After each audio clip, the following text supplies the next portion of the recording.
Welcome to the Giro d'Italia, stage 16 after the rest day, and what a rude awakening. Ivrea beckons, but 238 kilometers to be dealt with as we leave France and Valois and head back into Italy.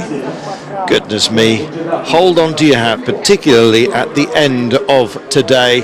This is going to be dramatic. So, well, that was then. This is now. They've had a rest day, but, well, climbing right from the very beginning today. Well, Ginizio for the Italians, peaking over there again, dealing with the telegraph right at the beginning of the day, and then over the border into Italy. But just watch out for Andrade at the very end of today. It's only listed as a category 3. We went over it today, and I've got to tell you, it is more than a test. So, climbing legs on at the beginning, and then some flatter roads before we get to Andrade, with Ivrea coming afterwards after a very technical descent and a run into town. 245 kilometers then. Ivrea beckons. This is going to be special. Oh, yes.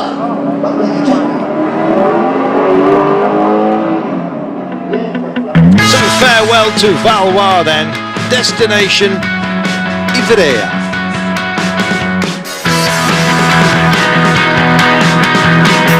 Yet again, another picture postcard destination for us today.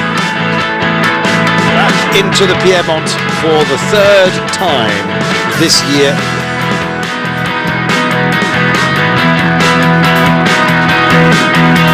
Ancient ruins to play with and to look at along the way.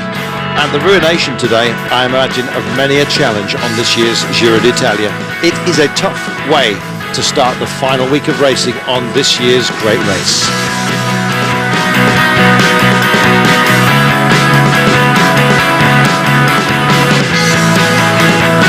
Battle stations in this part of the world, they hurl oranges at each other in a sort of a faux fight. The Olivetti typewriter company wants its hub. Weather forecast at the arrival then, possible rain, and that's what we're fearful of. Temperature around about 15%, so it's 15 degrees. It is pleasant, but a humidity hovering around about 79% with that possibility of rain.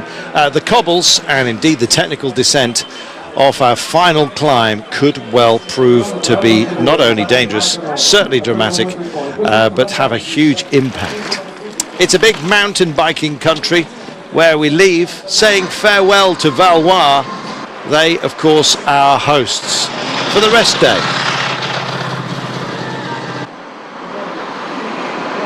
Well, the start at 10 past 11 this morning. Everyone's signing on. Got to tell you that Taylor Finney had to abandon today due to saddle soreness. The time trialist clearly found out in the mountains. A couple of non-starters as well, I've got to inform you. So depleted they are in Colombia, and indeed AG2R today. Pirazzi signing on. He's been a great stalwart of the King of the Mountains competition. And our stage winner Visconti recovering from the emotion of what was an amazing stage 15. Well, this is stage 16 coming a day after the rest day. No rest for the wicked or indeed the good. And there's nobody at the moment that seems to be better than this man. Nibali constantly marking his GC contenders. And happy birthday to Mark Cavendish. Had some candles to blow out today. Who would be blown out the back? Well, a big climb right from the off, the telegraph, and then Ginizio, and then, of course, that nasty test at the very end. So a big day of proper racing ahead of everyone. Time to grasp the nettle, perhaps, for what appeared to be a classic escapees day. Well, it wasn't long, I've got to tell you, before 22 riders decided to push off. The flag was waved, and we were underway. So farewell to France, crossing the border back into Italy at the 80-kilometre mark. Before then, well, that test once again up the telegraph at the very beginning. Well, 22 riders decided to make that break, including Chalapud and indeed Pirazzi, who were battling for that King of the Mountains jersey. Jackson Rodriguez, of course, for Andoni Giocattoli, also in the frame for that. And I've got to tell you that Vertigo from Euskaltel, also part of the break. So it's a substantial amount of riders who are up the road, and well, we've seen escapes make it on occasion. No train tickets available. And forming something of an escape train from the very beginning, those brave souls.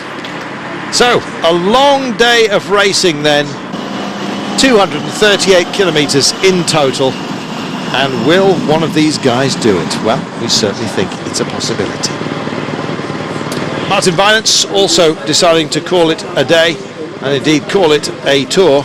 Likewise, I've got to tell you, Taylor Phinney with solid soreness today. Yeah, we've also got Anthony Roux, France de Jure, the French rider, another one who didn't finish today. He pulled out on one of the first climbs. I believe it was the Mont Cenis. So we came to our opening climb of the day, the Col de Mont Cenis, after a little ramp up the Telegraph, and they were racing for it. Got to tell you that Jackson Rodriguez from AG2R is determined to at least make Pirazzi work for it. So it proved there.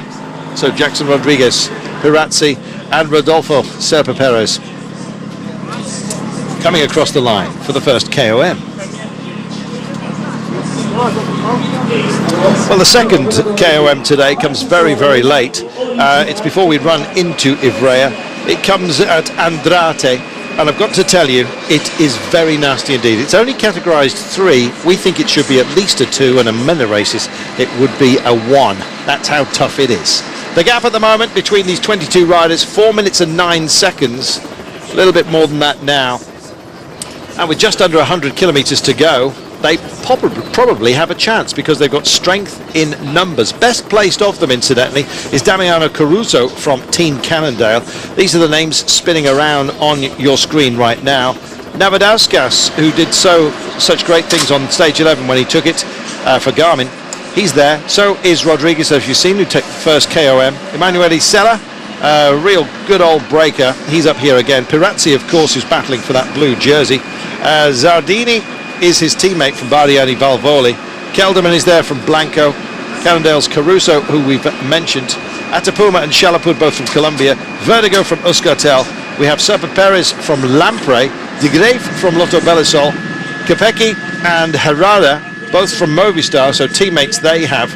Nobody from Omega Pharma, although I was expecting Elia Kaiser maybe to be allowed off the leash today, but they're minding Mark Cavendish for some of the quicker days still to come, rare though they will be. Christian Meyer of Canada, he from Orica Green Edge is up the road with teammate Peter Wiening. Radio Shack with nobody up there, but Sky Pro Cycling have Danny Pate. We have Ludvigsen, the big guy from Team Argos Shimano. Rory Sutherland from Saxo Tinkoff, Gregor Boller from Vacon Soleil, as well as these two very important names, Danilo De Luca and Matteo Rabattini, both from Vini Fantini Sella Italia, a team that have really shone almost as brightly as their jerseys, and expect both of those riders to be a feature towards the end, one perhaps helping the other, and the fresher of the pair possibly going for it today. Average race speed has been extremely high, 40.199 kilometres per hour. And that, of course, with the climbs that they had to deal with early on today. They're on a flattish section, but Daniel Lloyd, the end game today, is going to be a real challenge. It certainly is, and this break not being given a huge advantage today because of that man, Damiano Caruso, of the Team Cannondale, who's only just under 10 minutes down on the overall classification. Now, we've just started to get live pictures, and I've noticed that it's Team Astana that's doing all of the work on the front of the bunch. A little bit surprised they're not starting to get some help from other teams, in particular Lampre, because despite the fact they've got Serpa up here in the breakaway, Caruso will start to encroach a little bit on the general classification, and they've got 2 riders up there in the top 10, both Scarponi and Niemiec, so I wouldn't be surprised at some point soon to see Team Astana starting to get some help on the front. Yes, Astana having to do the work for the pink jersey. He's done an amazing job, Nibali, of just shadow boxing, if you like, the other main contenders. There's no way anyone has been allowed off the leash. Will the high mountains finally find out Nibali? Well, he's looking so fresh. Nobody's betting against him carrying that pink jersey all the way to Brescia in a few days' time when we finally finish on Sunday this amazing 96 Giro d'Italia. It's been characterised by a lot of solo victories, and we may well be in for one today. Looks like he's picked up a little bit of airfetti along the way here, or some kind of ribbon. Not hampering him too much, otherwise I think that Danny Pate would have actually stopped at that point. There is our leader, got his warm jerkin on, and he'll possibly need it today.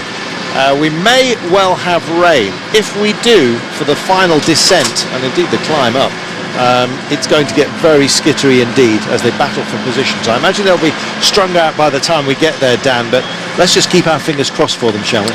Well, it is extremely dangerous, and they have written about it in the pre-race briefing paper that all the teams and we get through after each stage. So they did one for the rest day, and it does talk about how tight, narrow and dangerous that last descent is, but I hope they heed the warnings, because it really is a descent that you wouldn't want to get wrong, and there's plenty of corners which come out of the blue, very sharp, some rough surfaces as well on the way down, and the problem is on climbs like that towards the finish is that there's always going to be guys trying to chase back on, whether or not that's from the break. If they stay away, it might be that there's a few guys go over the top first, and you've got another small group trying to chase back on, so riders are always willing to take risks. Don't perhaps think about how much you're risking sometimes coming in towards the finish, and just hope everybody stays safe today. Absolutely. There are a number of barriers missing, I've got to tell you, and at some parts, some corners which appear to be sort of flattish or even off camber on that descent, it means that there is a real chance that some of the riders will have written air on their notes. That means thin air, and you may well be tumbling. Let's hope not, shall we? It is a very, very challenging final climb, categorized as only 3. And well, we couldn't quite believe it today, because even in a modern vehicle we were having to use second gear to actually get anywhere close, and occasionally first gear as well. And there's some real pinch points as well to be dealt with, let's not forget. So they're going to pace themselves up until they get to that climb. One suspects that they will be strung out, and possibly so will the peloton. They'll have to be anyway, because there's no room through some of the villages that we go through. They find streets, they will find streets which are possibly only 2.5 maybe maximum paces wide. And if that's the case, then it's side by side only, 2 by 2. And let's hope we don't get the great flood, reminding us of the Great Arc once again, because if the rain does come down, it's going to be a nightmare. So let's go through these guys, shall we, who have graced us with their presence. Up front, that's Lotto Belisol's De Graef, Francis De Graef.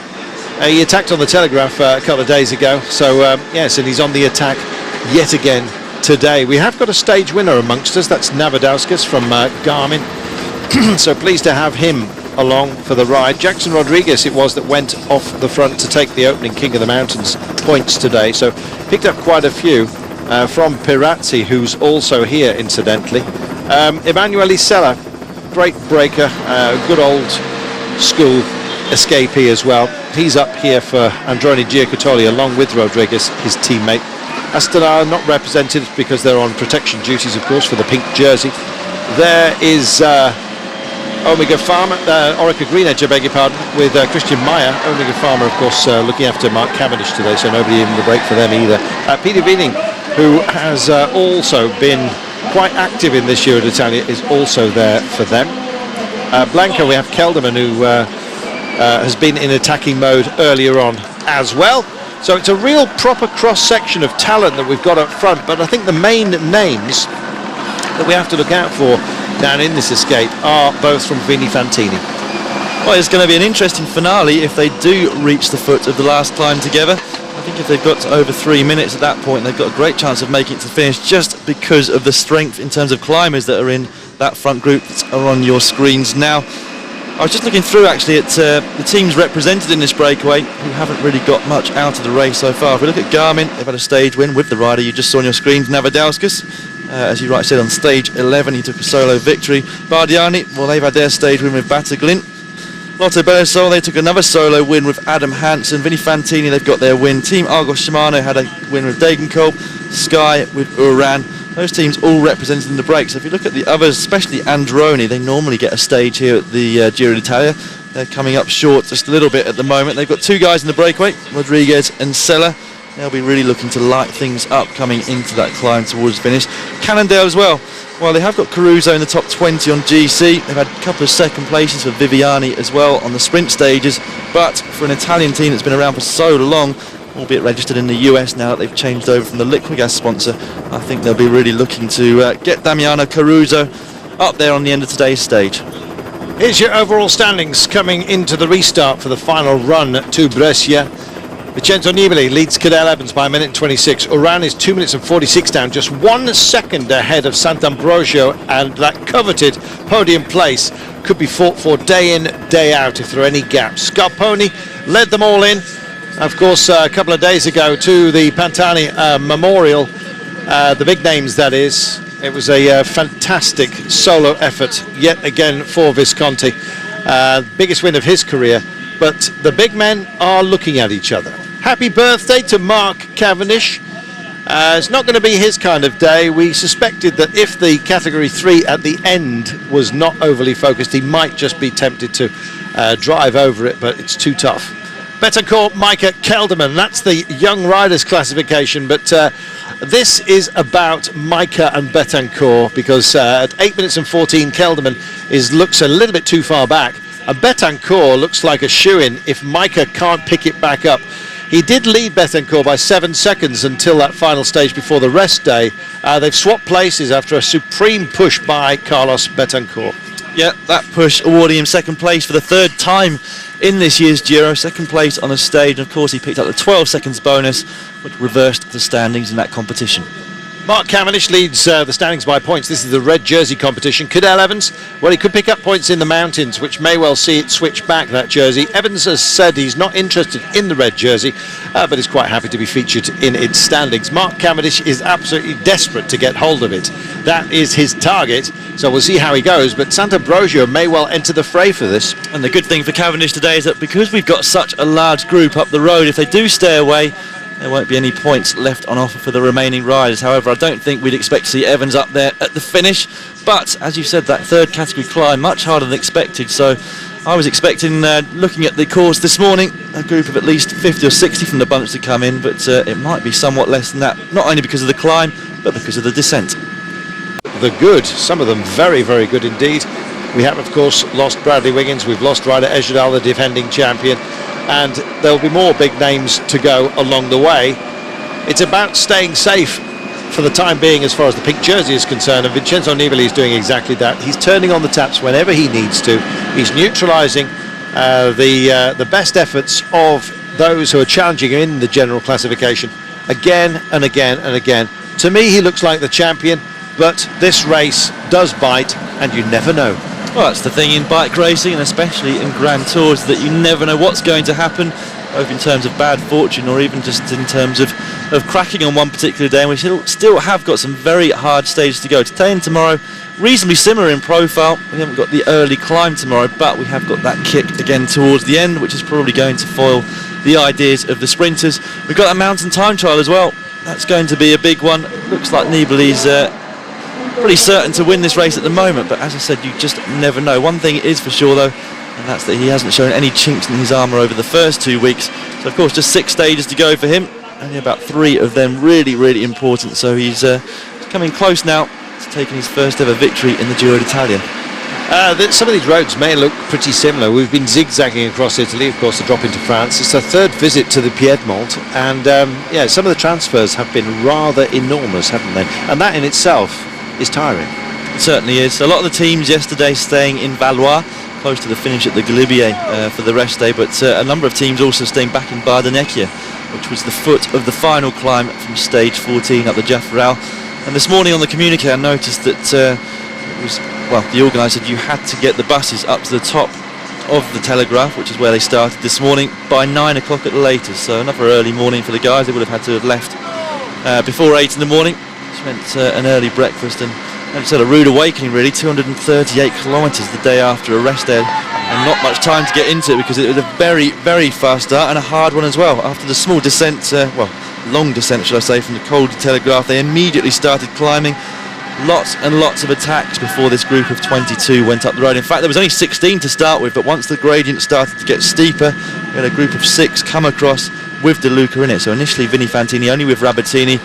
We've seen how, here we go, is that Feline? Must be from the local area. He is. He's a local boy. That's why the cameras were loving him. He just had a chat with the peloton and said, look, I'm not attacking. I'm just going to go and see my family and give them a little cuddle. And he thanks Astana for allowing him to do so. And it's sort of de rigueur, really. If you are in the locale and you want to go and say hello to your folks, and it can be quite an emotional moment for a rider as well, especially at this stage of a great race.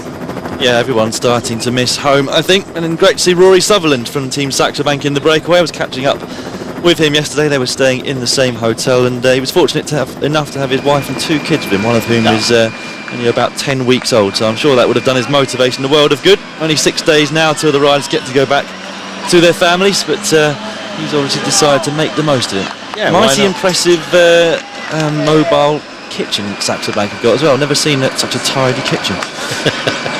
There you go.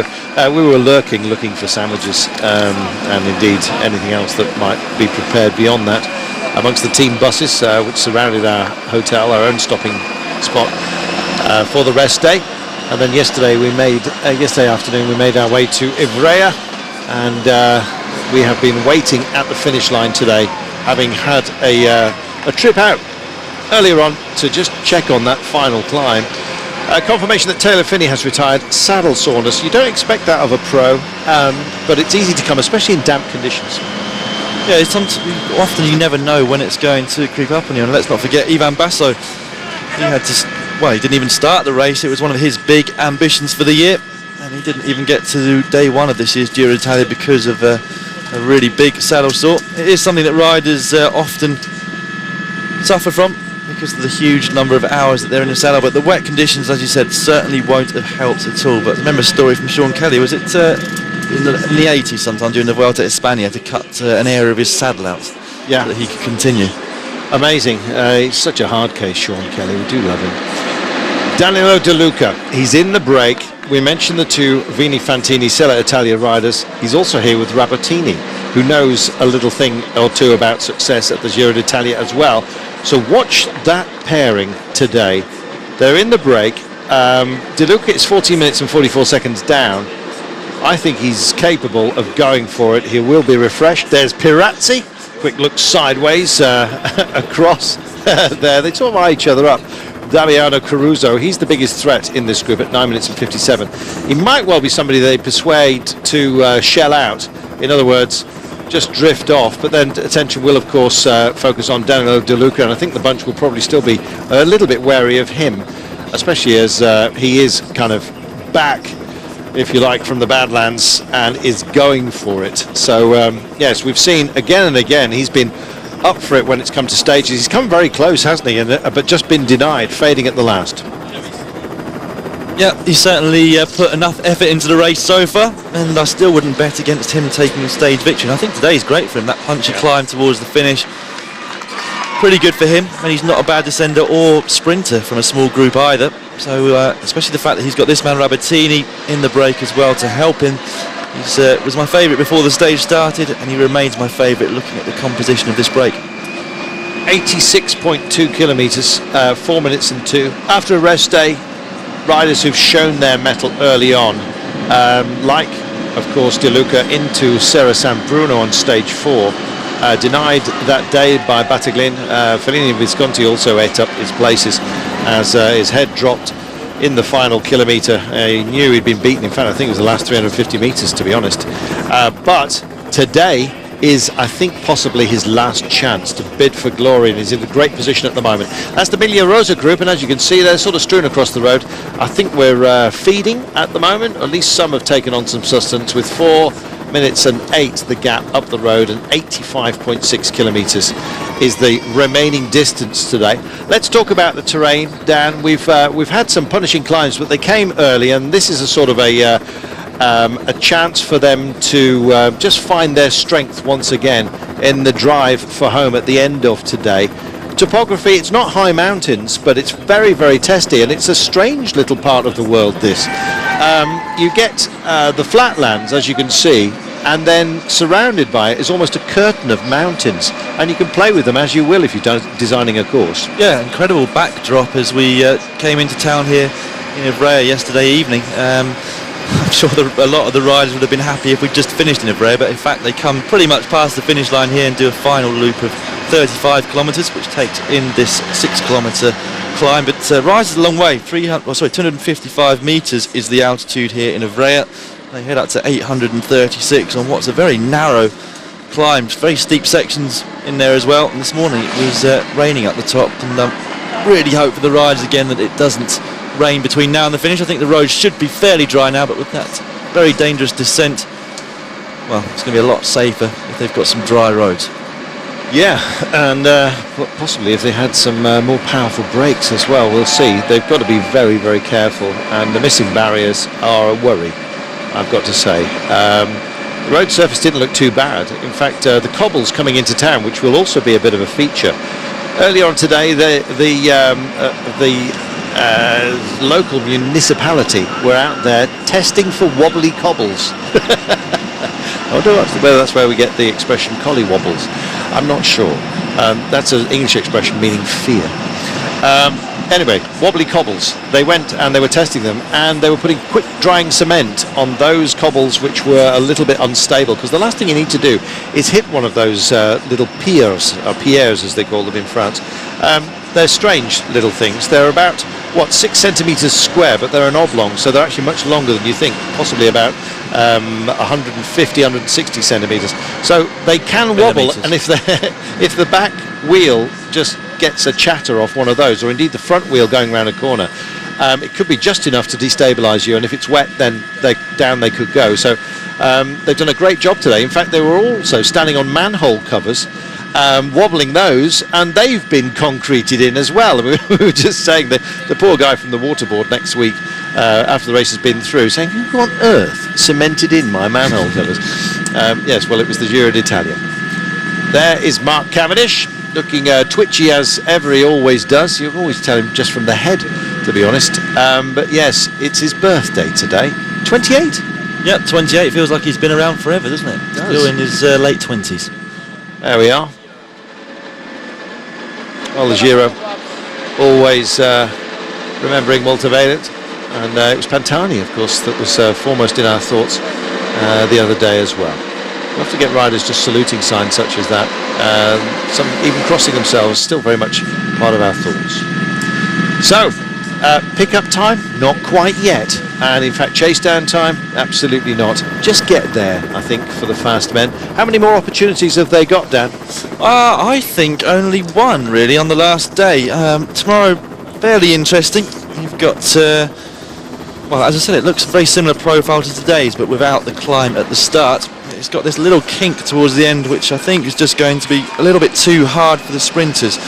You never know, though. Mark Cavendish has been on fantastic form already, and if he can possibly take any points, he will, because he's got 2 climbers bearing down him who are very likely to take a fair number of points in that competition on Friday and Saturday for those big mountain stages. Tomorrow's climb, towards the end, just over 5 kilometres long, maximum 12%, and the middle section is quite hard, 8.1% for a good 3 or 4 of those, or 3 kilometres out of the 5. So in my opinion, given that the top of it comes less than 20 k's to go, I just think it's going to be a bit too hard for the big sprinters to get over the top. And also we need to know whether or not any of them are going to start chasing the breakaway, which we'll have tomorrow morning, because if they do feel it's too hard, it could be another breakaway fighting it out for the victory.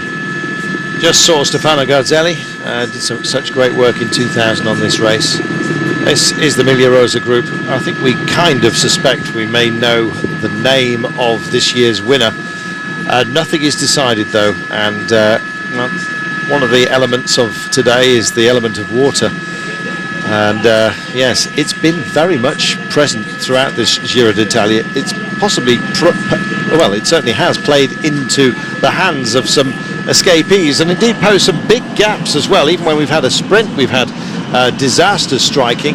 Remember the day that Degenkolb won into Matera. It was absolutely lethal, the road surface. Then the final curve saw the pile-up. In fact, we've had some very late crashes in this.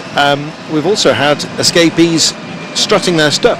today, the group of 22 up the road kind of looks like a mini peloton with some shots. It's very, very full. Sella going for the intermediate sprint, was he? Or he just decided that the break is too big? There was a little bit of a skirmish earlier on. Looking at the race radio report, Sella with Kelderman and Navadauskas, it was 3 men trying to go up the road.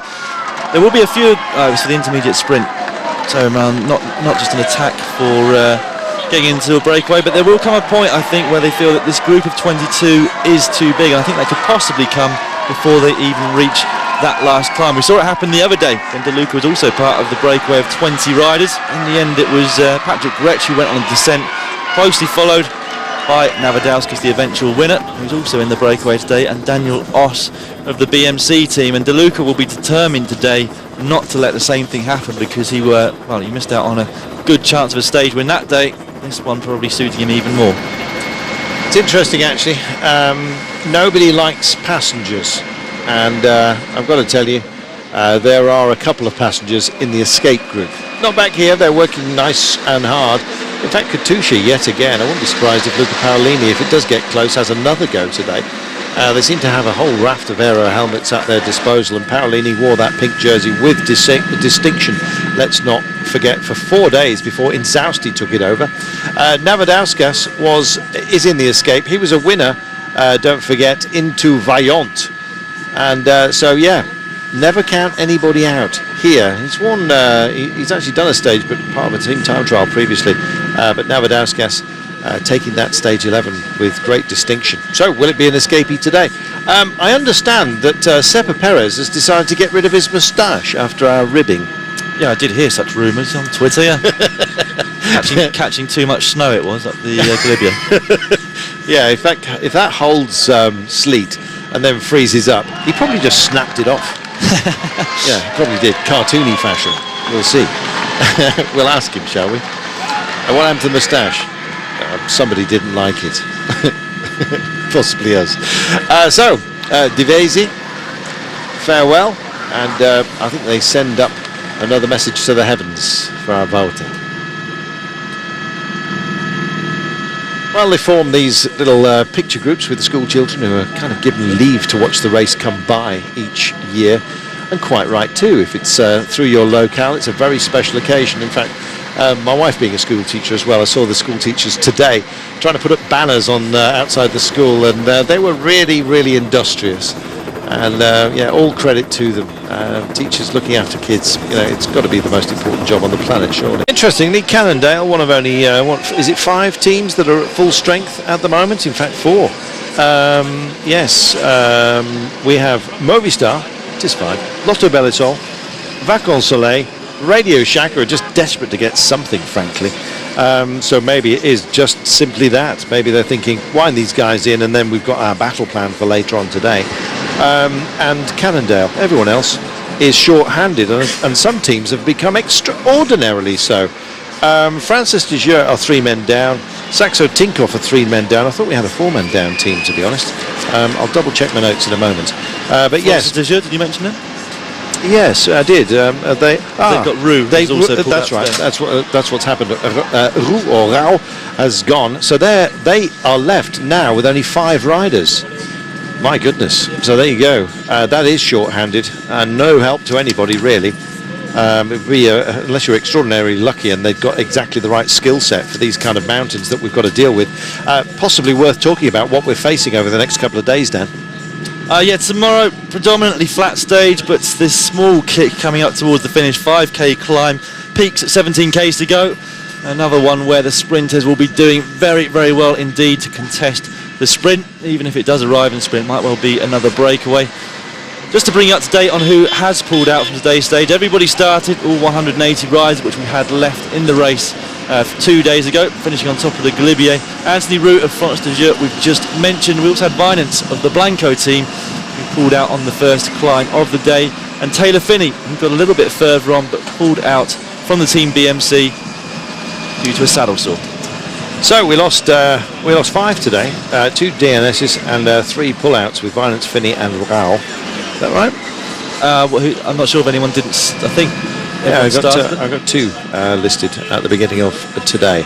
But yes, it has been a race of attrition. I think the weather's played its part, and well, the terrain most certainly. And in combination, Dan, when you have got wet weather and some very, very, very challenging terrain as well, it's the sort of thing where you are going to get thinned out. And I'm just wondering whether we're going to start taking a sweep on as to how many riders will actually finish. It's not surprising given the weather, and there's also been a lot of illness going around in the peloton this year. Not just the common cold, but chest infections, stomach bugs, Cataldo amongst them. Team Sky, in fact, suffering from it quite a bit, with Bradley Wiggins getting the chest infection as well. Cataldo seems somewhat back to his best, which just goes to show you that amazingly riders are able to recover while still riding for 5 hours. Day in, day out here in a Grand Tour like this, but the weather certainly hasn't helped the riders in this race. I caught up with a few of them yesterday on the rest day. Alex Dowsett from Movistar was also in our hotel, as were the 3 Kiwis from Radio Shack, so Hayden Ralston, George Bennett and Jesse Sargent, all looking very tired. I know they were extremely glad to have a day of rest and just put their feet up before embarking on this final 6 days of the race. It is taking its toll. It's an interesting blog actually on Cycling News from Robert Miller, the former Scottish professional rider who was 4th in this race, I believe, a number of years ago, in the same year that you can see it strung on the bunch out now. There's rides on the work in the front. Same year that Stephen Roach won the Giro d'Italia back in 1987, and well worth a read if you're so inclined, because he speaks a lot of sense on what the riders are going through in this race. Certainly does, and he's not afraid of, or he's not bound to pull punches either. He lets fly when he sees fit, and yeah, that's the way it should be. Proper commentary and criticism where it's justified, praise of course, and correct lauding when need be. Well, you're hearing the sirens. The caravan is going through. They're going to visit Ivrea, or the outskirts, today, and then they're going to head back out into this loop that we've been talking about. And as we approach the 66 kilometres to go marker here, yes, it's starting to loom in our thoughts. We drove up it today. The weather conditions were quite dodgy, and I've got to say it was very late in the day, so we couldn't afford to cycle, I'm afraid. And but some of the pinch points as well, something to behold. So it will stretch, and you better be in a good position. And I think they're going to be fighting for the nose of the peloton at the very least. Even if this escape group, if they've written it off and let it go, there's still going to be a battle, isn't there, to be in a good position for this final climb. Yeah, there certainly is. Looks like there's Lars Mikkelsen, caught up with him as well yesterday. There's Saxo Bank Director Sportif, presumably behind the breakaway, and his rider Rory Sutherland. But yeah, there'll certainly be a lot of skirmishes as we come in towards this last climb of the day, not just from the breakaway but also from the bunch. Every day the GC riders have to be fully concentrated, make sure that they're in the right place at the right time, and it takes a very unique rider to be able to do it. It's not just the power, it's not just the physiology, it's also that ability to position yourself. I've seen plenty of riders who've got physiologically very, very gifted indeed, great power to weight, very aerodynamic, etc., etc., but they just don't have that confidence to position themselves. The man that's best of all at it is in the centre of your screen now in that red jersey, Mark Cavendish. Absolutely incredible how well he positions himself. I've said it time and time again, it's not how many wins he takes that impresses me as much as how many times he's in a position to win in the first place. It's extremely hard to describe to you how hectic it is coming into the last 4 kilometres of a sprint. In fact, Alex Dowsett put it very well the other day. He said that if he gets to the last kilometre still in the first 20 or 10 to do a lead out, he feels like he's just finished a prologue. So one of those maximum efforts that you do, and that's exactly what it's like. Everybody looks to the sprinters to accelerate at the end and how many watts are they putting out, but just to get there is incredibly hard. Just looking at Rigoberto Urán, we picked out Visconti, who was moving up through for Movistar earlier, the stage winner going into the rest day, up that dramatic finish on the Galibier. There is Urán. When will he take that, when will he grab for it? When will he make his move? He's only a young man, don't forget, and still with a great deal of potential to be revealed. One suspects he may well show it in the high mountains. Cadel Evans with his aero helmet on today, that bodes well. If he can have a good climb here, he's determined to put the pace in on the descent. Former mountain biker, don't forget, so he copes with skittery surfaces better than most. He certainly does, but as we all know, Vincenzo Nibali is never going to be outdone on a technical descent. We saw how much he went for it. It back on stage 7 when Adam Hansen won. In fact, he went so hard that he came off, and you keep saying squeegeed the road. He did. I just loved it though. He got straight back on, no messing around, no dent to his confidence, and away he went. They are the two contenders. That's the prize fight that everyone's talking about, and woe betide if one of them gets it wrong, because there are men in the wings in the shape and form of Iran and San. Oh, it's great. Do you like Cadell? I really like Cadell. No. Do you think you've given away a secret there? No. I would love Cadell Evans to take an extra step, but equally, I'm just so full of admiration for Nibali in this year's race. He's been amazing, constantly being threatened and constantly just standing up for himself and indeed for his team, who've been amazing mustering around him. And I don't think that anyone is going to take it off Vincenzo Nibali. There you are, there's a long prediction, but anything can happen, so we're going to wait and see, shall we, and hope you come along for the ride, because it's going to be fun, believe me. So they'll cut into Ivrea. Now yesterday we were staying in sort of the industrial part of this town.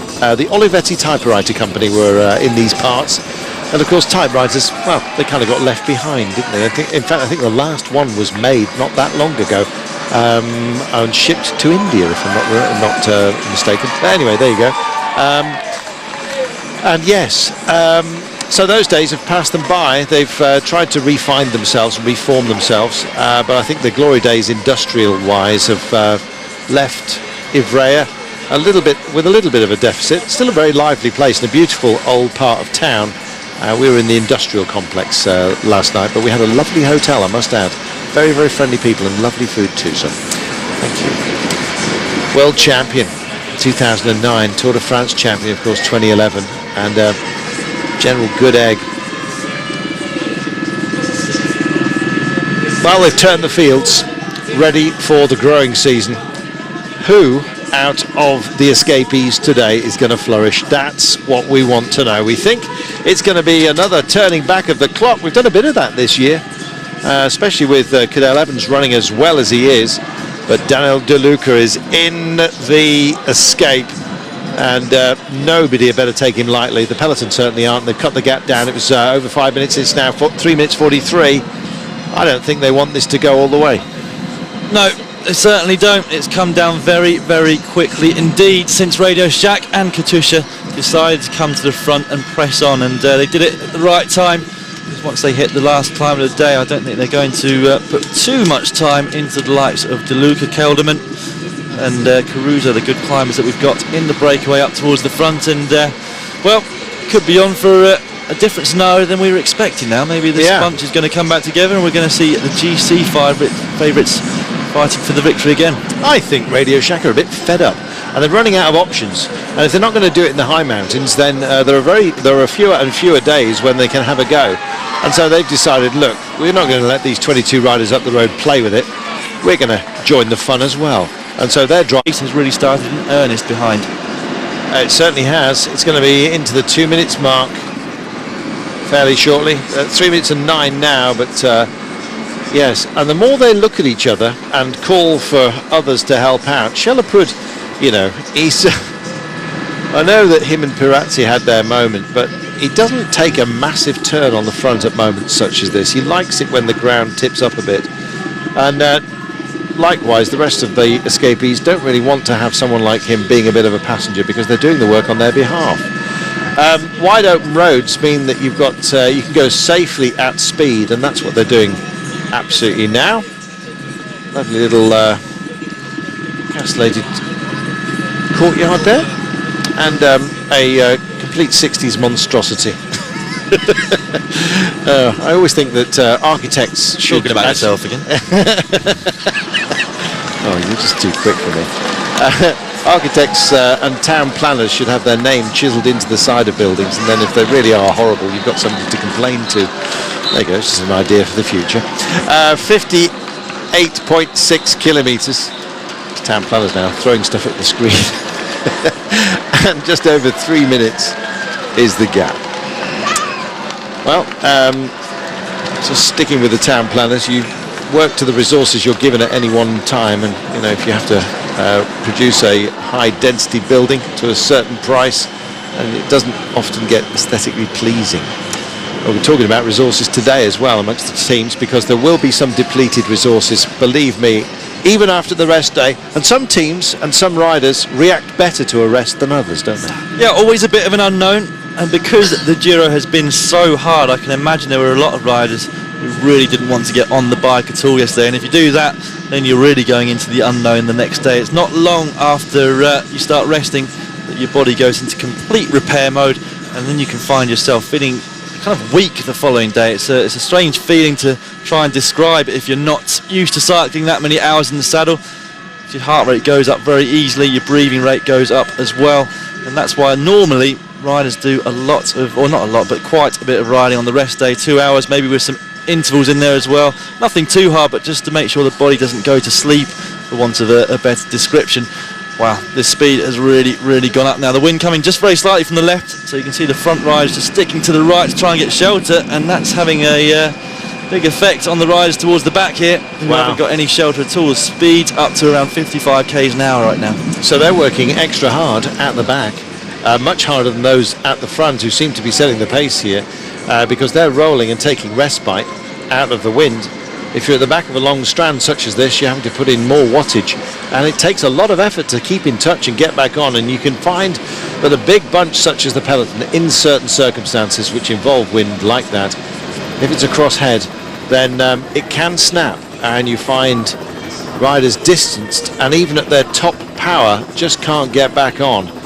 It's yes, an amazing phenomenon. Described as a little bit of false flat, incidentally, as on the approach, but I think that's just the foot of the hill. Danilo De Luca then taking 5 on the intermediate sprint, Rabatini and Perazzi today. So we're looking at the clouds. Don't catch up with the one in front of you if you're going to make the wheels work. That's quite good, actually. They've been working hard. Do you like the gearing? Look at that. Look at that at the back. Isn't that great? Compact chainring? Come on, catch up. Oh, I broke the chain. Oh no, chain broken. Chain off. The Scuola Prima Aglier. Well done. Very well done. Well, that's them. Let's get back to the action, because you never know. We need to see the pace, and here it is. They've picked it up just a little bit, and hence the reason why the gap has swollen ever so slightly. But they're still busy dealing with each other, frankly. And, oh, hello, just drifting into view, Rory Sutherland, who looked like he was going to take his turn. I think we've seen this. It's very clever, but so is the action, frankly. And if I'm not mistaken, that chain's going backwards. Is that unfair? 52.3 kilometres to go. It was, wasn't it? It was, yeah. I just suddenly thought I didn't actually check whether the wheels were going the right way. The wheels were going the right way, but the chain was going backwards. Kids, it's a black mark. 52.2 kilometres. Don't tell them. 2 minutes and 10. They'll be heartbroken. Giro d'Italia winner, Danilo De Luca. He's in the break. Can he? Will he? Probably not. 2 minutes and 8. We think the main pack are going to get back at them today. Sunny though, and yeah, take your warmth when you can get it, because it might well get grizzly in the hills still to come. It's a lovely part of the world, this. Been people living here for an awful long time. In fact, Roman times, and they were roaming all over the countryside, I tell you, which is uphill and down dale. You get settlements high up, low down, everywhere. And it seems that they've just been here for an awful long time. This looks like a big seminary to me. There you go, where the priests go to learn their trade. 51.8 kilometres to go, 2 minutes and 5. And, well, we said we might get some hopefuls, and so it proved. I did notice Rory Sutherland getting into position, and he's taken Danny Pate with him, or vice versa. Yeah, A couple of the bigger riders from this breakaway decided that they need to go sooner rather than later. They're pressing on. And they're a fantastic duo to start going on the flat. Rory himself actually a pretty good climber. He's been up there in the Tour of Colorado. He spent years at US teams. He was part of the Rabobank team many years before that. In fact, He's got his kids here. He's going to do it for the kids. He's got one rider coming across. That's one of the Orica Greeners. Looks like Maya, just making his way across to that front duo, and this is where it starts to get interesting. And this is also where it seems like De Luca might start to miss out again. Imagine one of the Vinnie Fantini riders going to react to this. There's a few teams in this breakaway who've got 2 riders, not least Vinnie Fantini, but also we've got Androni with 2, Bardiani, Columbia and Movistar, and this should be the point at which they're at the advantage, because they can afford to use one guy each time there's a break going up the road from the break. I think it's Harada from Movistar that's pinging off the nose. We'll see in chase down mode. It's going to start happening. We said passengers are not very welcome, and certainly those who are higher up the order, such as Caruso, Damiano Caruso from Cannondale, who's not been doing his fair share, and it is Vinnie Fantini that are going for this. It looks like the bigger of the two. Rabatini is having a look, but well, they've kind of wound them in a bit to grasping distance, but we have this trio now, and it is indeed Cameron Meyer that's come up to join them.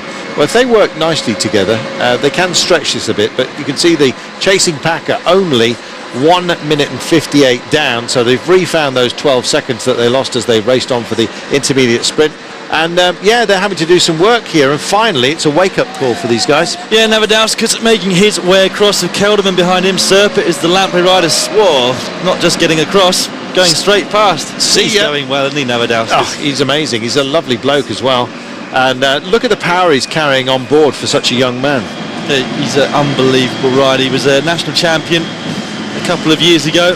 He was a Neo-Pro, I think. He won that back in 2011. Won a stage here, stage 11. Last year was pink jersey after they won at the team time trial Garmin Sharp. Now he's causing all sorts of havoc within this 22-man breakaway. It looks like it's all coming back together though, but that means that it could start to slow down as everyone starts to look at each other. They really need to start pressing on together as much as they possibly can. Well, there's a few riders struggling, isn't there? Perazzi just all over the place trying to get back onto the wheel. There's your leading trio. Evans trailing at the moment by 1 minute and 26. Uran in 3rd place overall, 2 minutes and 46, a solitary second ahead of Sant'Ambrosio, who's 4th. I wonder why they didn't put him on screen. There you go. Nibali representing Sicily. There we are. Will it be a Sicilian kiss of death he hands out to the others fairly shortly? Who knows? For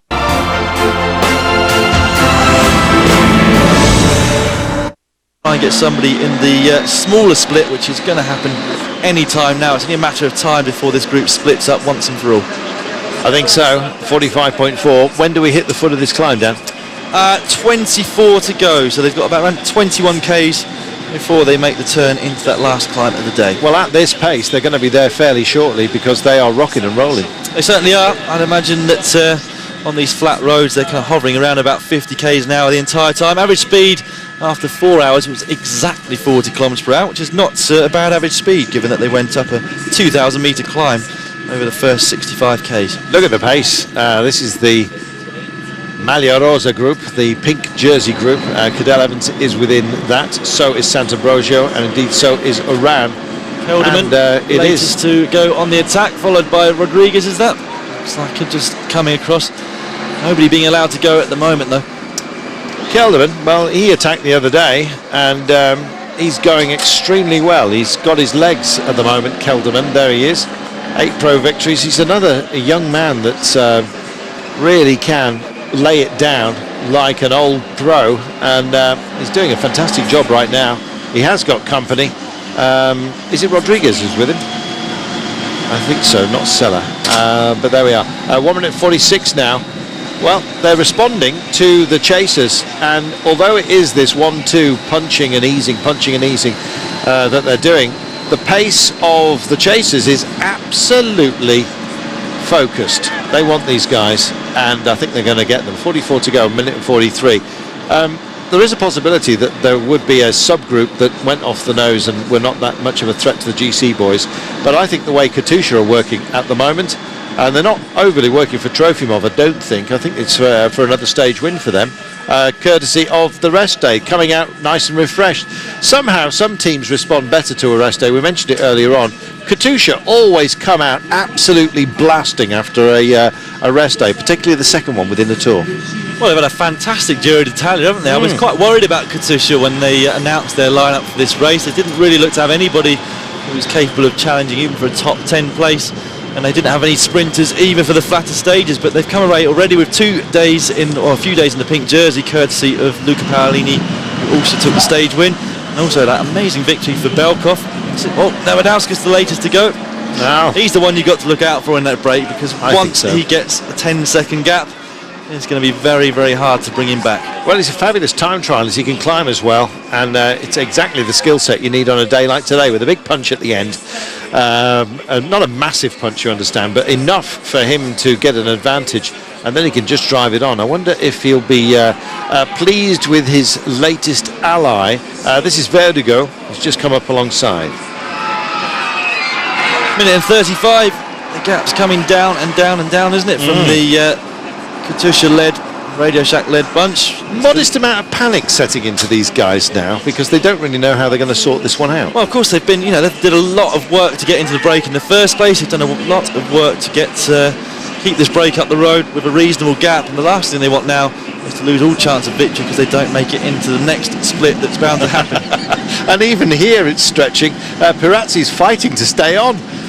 Goodness me, there's his nemesis Chalapud just ahead, who's done no work whatsoever. I think Chalapud is actually planning his own little bit of terrorism late on. You wait and see when we get to the final kick up. I think he's going to find some legs that have been saved today within that group. We'll wait and see. He's certainly shrouded, kept everything under a bushel at the moment. There are the chasers. The trio of yellow you're looking at there contains Sant'Ambrogio. The BMC boys contain Cadel Evans. Astana not having to do too much work. This is playing into their hands. It's a good long game for them, for Astana. They're not having to do the pull because it is Radio Shack and Katusha who are doing their work. And look at this lot looking over their shoulder on big, long, arrow straight highways. A minute and 36, 90 seconds. You can see your prey if you are a hunter, and they're being hunted down at the moment.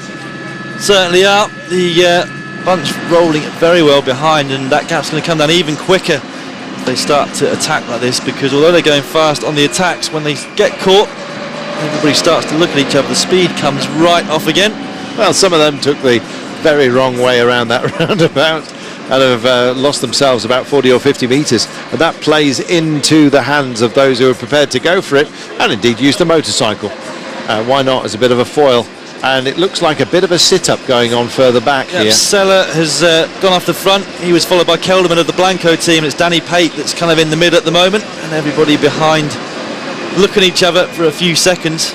It's surprising how quickly those gaps go up when you start to see everybody looking around. And the speed goes down from 50 to 25 kilometres per hour. And it was one of the Vinny Fantini riders who was starting to speed that bunch back up again. Hey, that's a gap. That is a proper gap. It is amazing how quickly gaps open up. If you only need to look at each other for a few seconds. Here comes Danny Pate. Speed scrubs completely off. Of course, get back to the speed you were going. Yeah. To maintain the gap and then go even faster to start closing it. And it all happens before you even know it.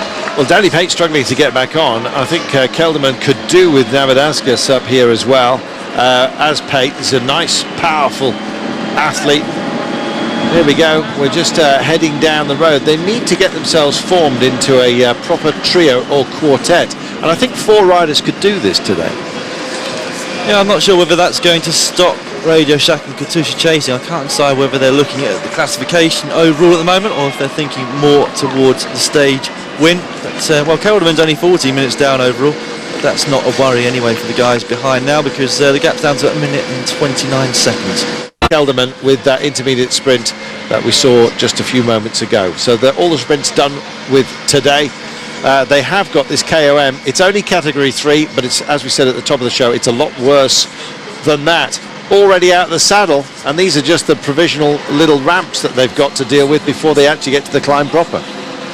Yeah, Francis de Joux coming towards the front of the peloton, just having a look. I think until we get this turn.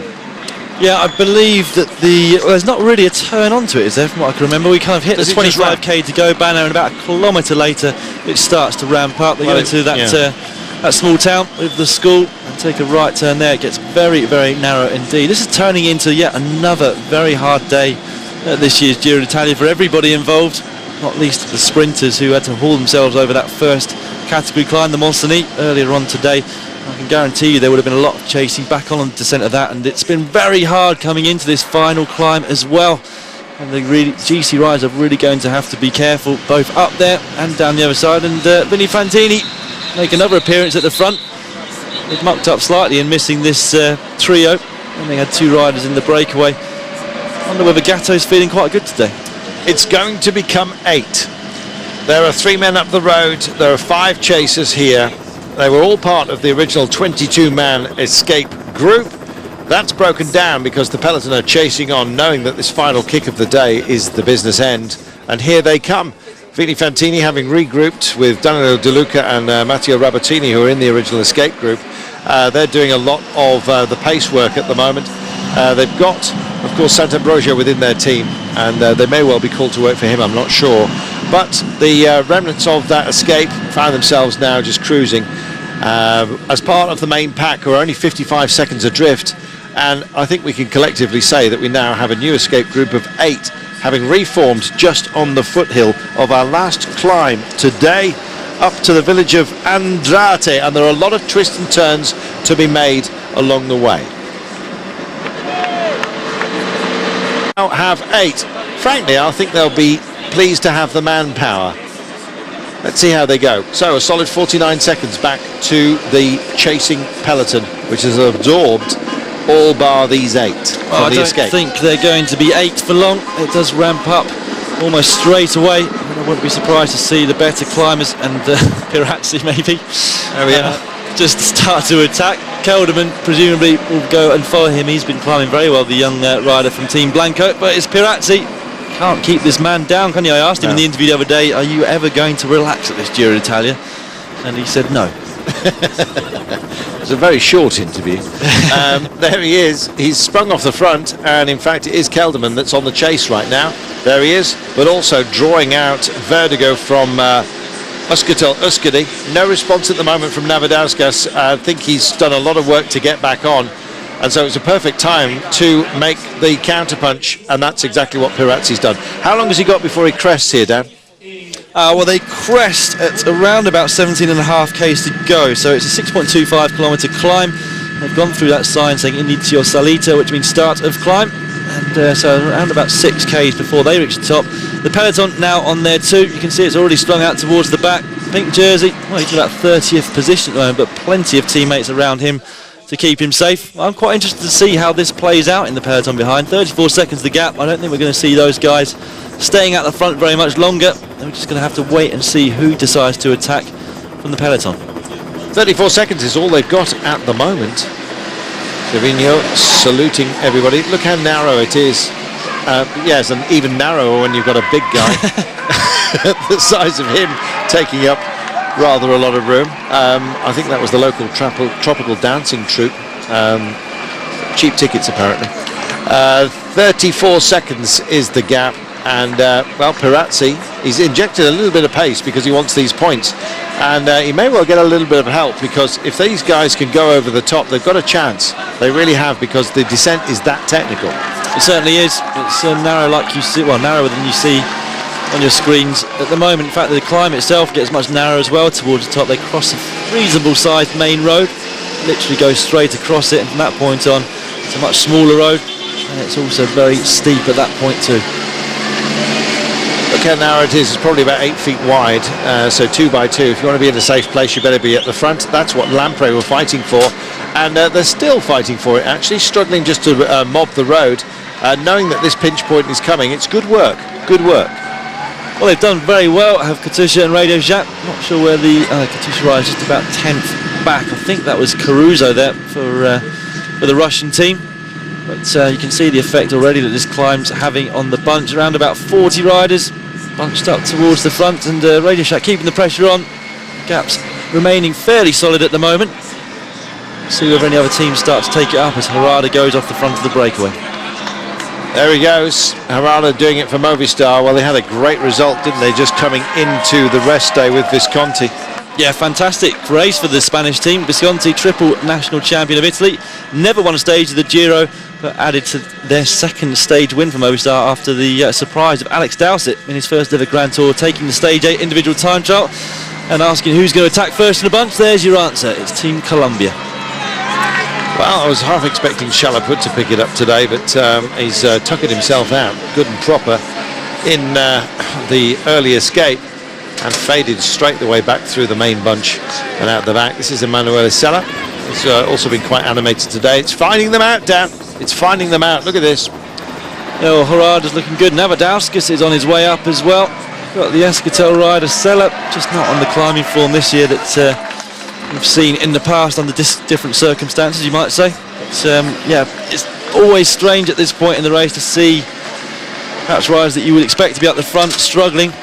Kelderman's done a lot of work to try and keep that trio away with Danny Pate. And Pirazzi, whilst he looked good at the start of the climb, looks like his legs are starting to tie up somewhat, and don't think he's going to get any more points in that competition today. No, don't think so. It's only category 3 this, so the points don't extend that deeply, but Navadauskas is coming back to these guys and they better watch out. Very much so. So Harada, it is up there with Vertigo, and it looks damp, Dan. We've had a shower here, or maybe that's just a little bit of rain drain runoff. Oh, they're still going for this. Duarte. Yeah, Duarte just catching up Sella, who's the 8th rider from that breakaway, so 7 more still to be caught by somebody from the peloton. They're starting to make their way up towards the front, and you can see the riders just beginning to get dropped as the road ramps up here. Well, it really does kick up very, very severely. Olga Shimano's Ludvigsen is a big guy to get up this kind of ramp, and even the diminutive Rodriguez is starting to struggle just a little bit. There is Colombia's Atapuma.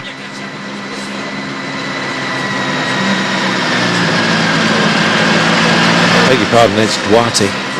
It's just of Navadauskas, who's still holding on the back from the early breakaway, because if he's still there on that 9Ks running, he's got a fantastic chance of taking his second stage win. I am slightly biased, former teammate of mine. Looks like he's just been tailed off slightly as they come into the wetter roads at the top. I think there must be some kind of water runoff here. It hasn't rained all day, but still wet like they were this morning, these roads. Kangert still doing the majority of the work at the front, trying to just keep everybody in check for the Astana team. Nibali in 3rd place there. There's been a few skirmishes. The first one was from the rider in 2nd position, Scarponi. Hasn't come to anything yet, but we've got a very, very select group. Pirazzi is still hovering there, so I expect he will take the points over the top if there aren't any more attacks. I'm expecting to see Sammy Sanchez go at some point, but maybe he's not feeling exceptional enough to try and go away already. Oh, they're mobbing the road and it won't take them all. 5 wide here, and Pirazzi may well just get the gift. He's found something else. I'm not suggesting that he hasn't put in the due and required amount of effort to take these points, but chapeau, sir, to the man in the blue jersey. He's going to do what he set out to do and take these mountain points. And Betancourt goes. Oh, he does. Nips through, and Betancourt wants this descent. Now then, let's see how he goes. Grinding away, he's got some pace and he's left everyone in his wake. Well, Betancourt, he's been so consistent. 3 second places on stages so far. We saw him do this kind of attack on stage 9 into Florence. He thought he'd won the stage, ended up 2nd there, and he's going for it again. He's got this long downhill. I have to be honest, I'm not sure exactly how confident he is on these tight technical downhills, but, well, fair play to him. He's making the effort, and he's got a gap on the rest of those favourites at the moment. Well, more significantly as well, he's going to nail, I think, that young rider's classification jersey, the white jersey upon his back. Well, maybe if the others were thinking about handing a gift to Pirazzi, and suddenly they do change speed here. Pirazzi pulls over, he goes 2nd across that KOM. But while they were all looking at each other, no gifts from Betancourt, and he's got off and he'll take this drink, will he? No, doesn't need it. Fresh as a daisy, takes the turn, and now the descent. It's cobbles, it's dangerous, at least at the top, and indeed it's sinuous as well throughout most of this, and suddenly Sanchez goes off the nose. Yeah, Sanchez, a fantastic descender. This obviously is planned. Try and create a gap between himself and the rest of the riders to try and get this stage win. Robert Kasink from Team Blanco is still there. There's Aru, so Astana, they've got 3 rides in here, and Nibali will be extremely pleased to have 2 teammates with him once they reach the foot of this descent, because we can be sure to see some more attacks from the big riders on that last run into the finish. Confirmation of how that mountain sprint went. Betancourt snatched at it while the others were thinking of just helping Pirazzi to some more points at the King of the Mountains, even if it was just a split second. And Betancourt struck and he's gone.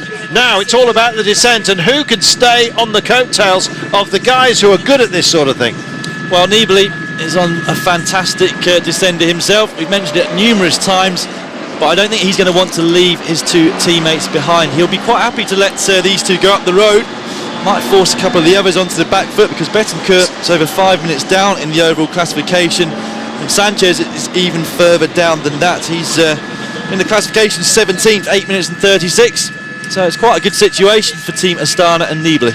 And it is Scarponi that just edges round. He's leading the chase, but Sanchez is out there with Betancourt. Scarponi on the nose, and I don't think that far to Nibali. I think that is Nibali just next to him. Might be Ken Get. We'll have a look in a moment. Have a look in a moment's time.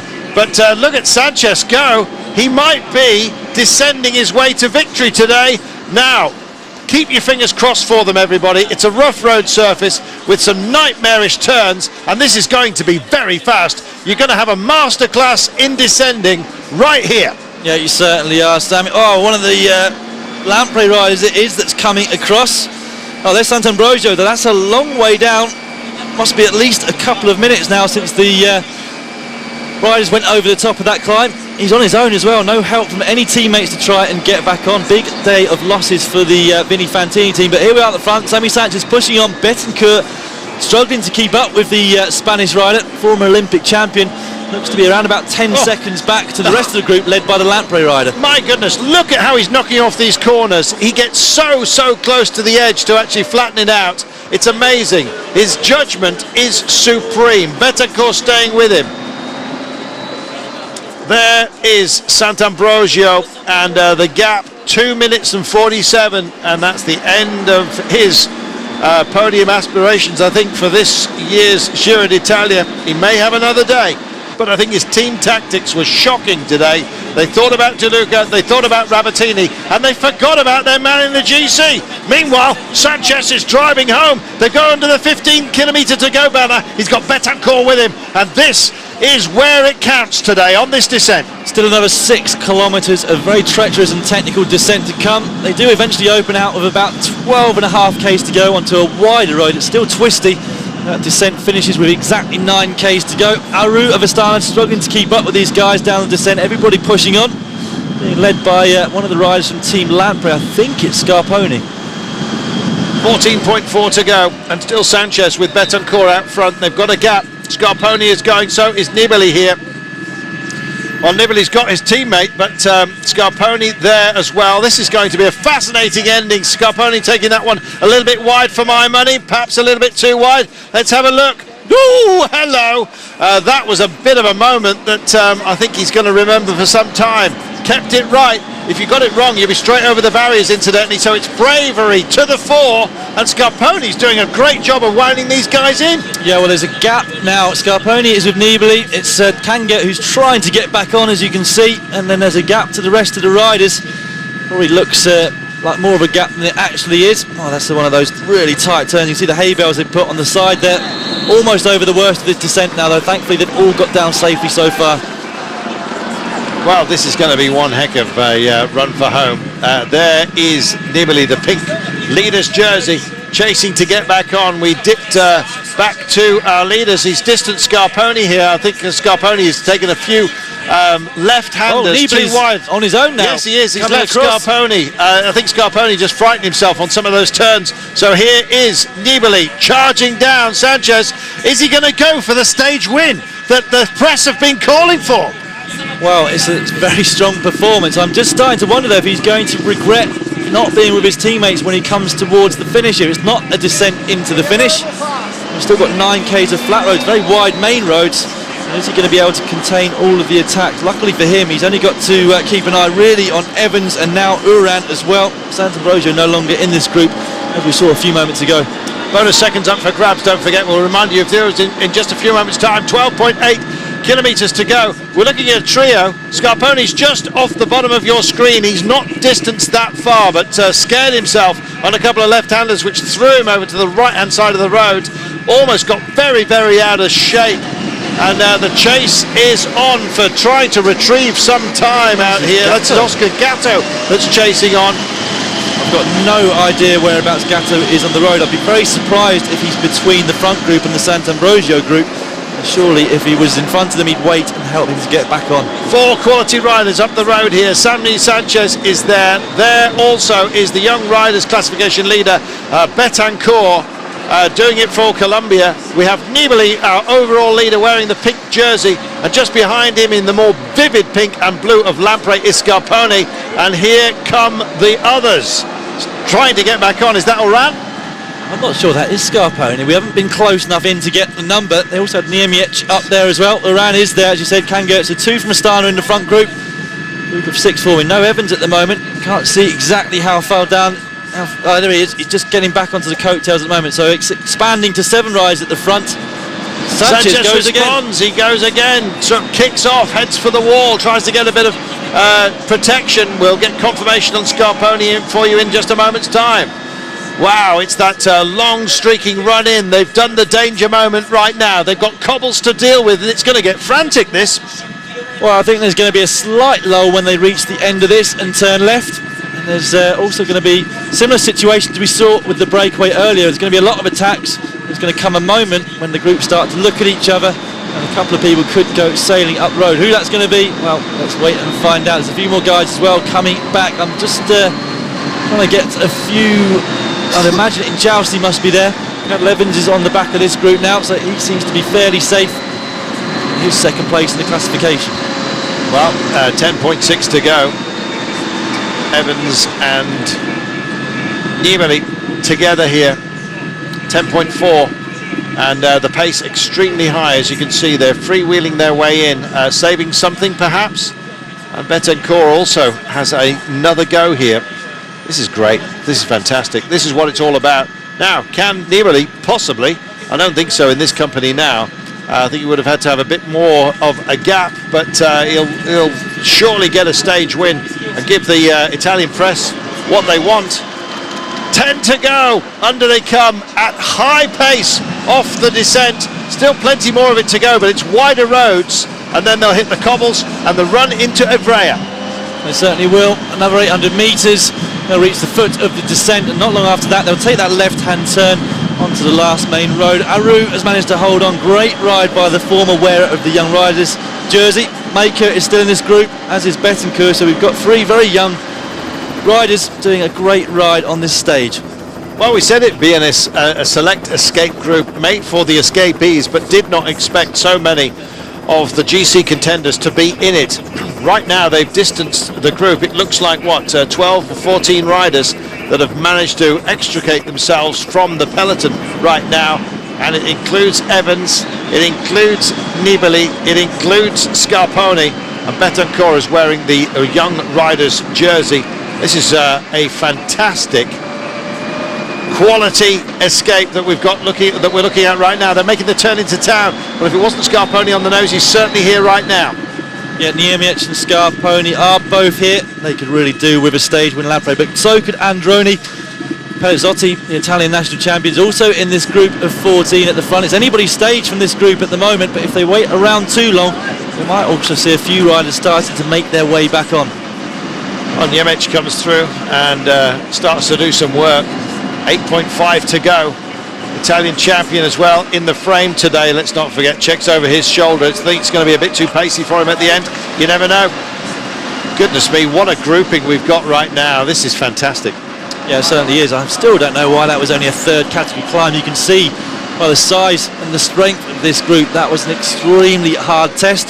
Very technical finish, and not often we get to see all of these GC riders fighting it out for a stage victory on such flat roads. It's going to be quite intriguing as we come into those final 2 kilometres. Just to remind you, they're on cobbles from 2.1 k's to go, pretty much for a kilometre before they make a right turn just before the Flamme Rouge. Oh, here's the group of Sant'Ambrogio, being led by Sant'Ambrogio. Yeah, he's got no option, I'm afraid, and he's dragging quite a few other riders along with him, the Sant'Ambrogio group.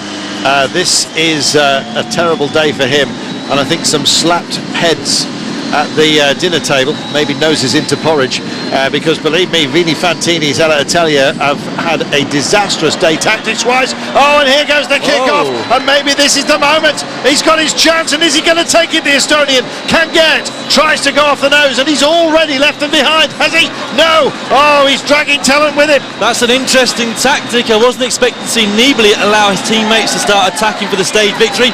Robert Hessink of Team Blanco has followed him immediately. Doesn't look like the rest are too far behind. I think Lampre probably working to try and distance Sant'Ambrogio as much as possible, because they're sat 5th and 6th in the overall classification.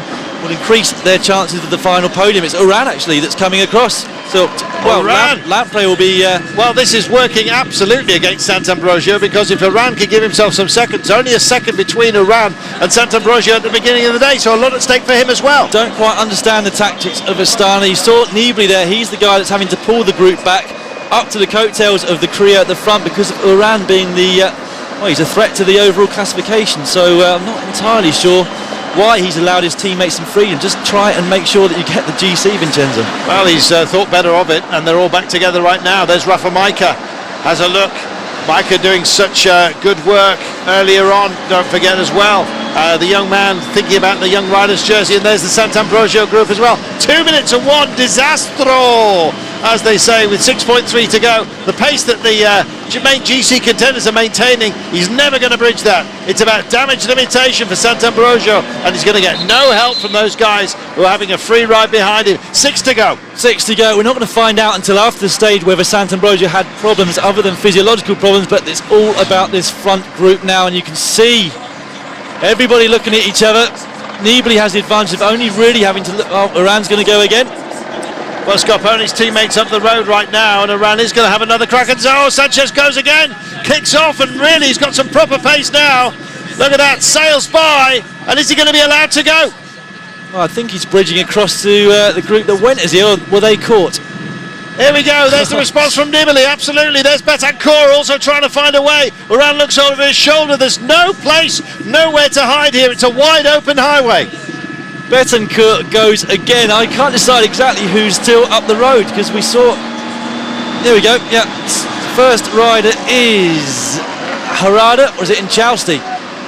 My goodness. It must be, because Harada was caught. It is. The Estonian national champion coming across. It is Inchausti. And also Robert Hessink. I think Sanchez is coming up to these 4 riders that we've got at the front. Evans goes now. Yeah, every man for himself here. It is. It's all hell for leather right now. Sanchez really making a break. Betancourt thought about it as well. Oh, look at this. Just sink. Well, can he possibly get something out of this race? Well, it'd be great to see him. Pelizzotti, well, maybe he's left things a little bit too long. They're really pressing on at the front now. He's going for the Androni team in that Italian national champions jersey. Not got a gap for you at the moment. I think it must be around about 12 seconds though between the 2 groups. Well, this is the main group with the main contenders, but further up the road are the men who are going to contend for the day's stage, as Sanchez now knows that he's not going to be allowed to go. And you can see Nibali just easing up here. That's Scarponi, I believe, that's having a kick-off and a go. Meanwhile, further back, he's got a teammate at long last, Sant'Ambrogio, but it's all too late. And that's Scarponi trying to bridge over and go for it. Yeah, the gap continues to increase. Back to Sant'Ambrogio, 4th overall this morning, 3 minutes. But, well, constant battles at the front. One for the stage win, the other one between the GC riders who are all looking at each other.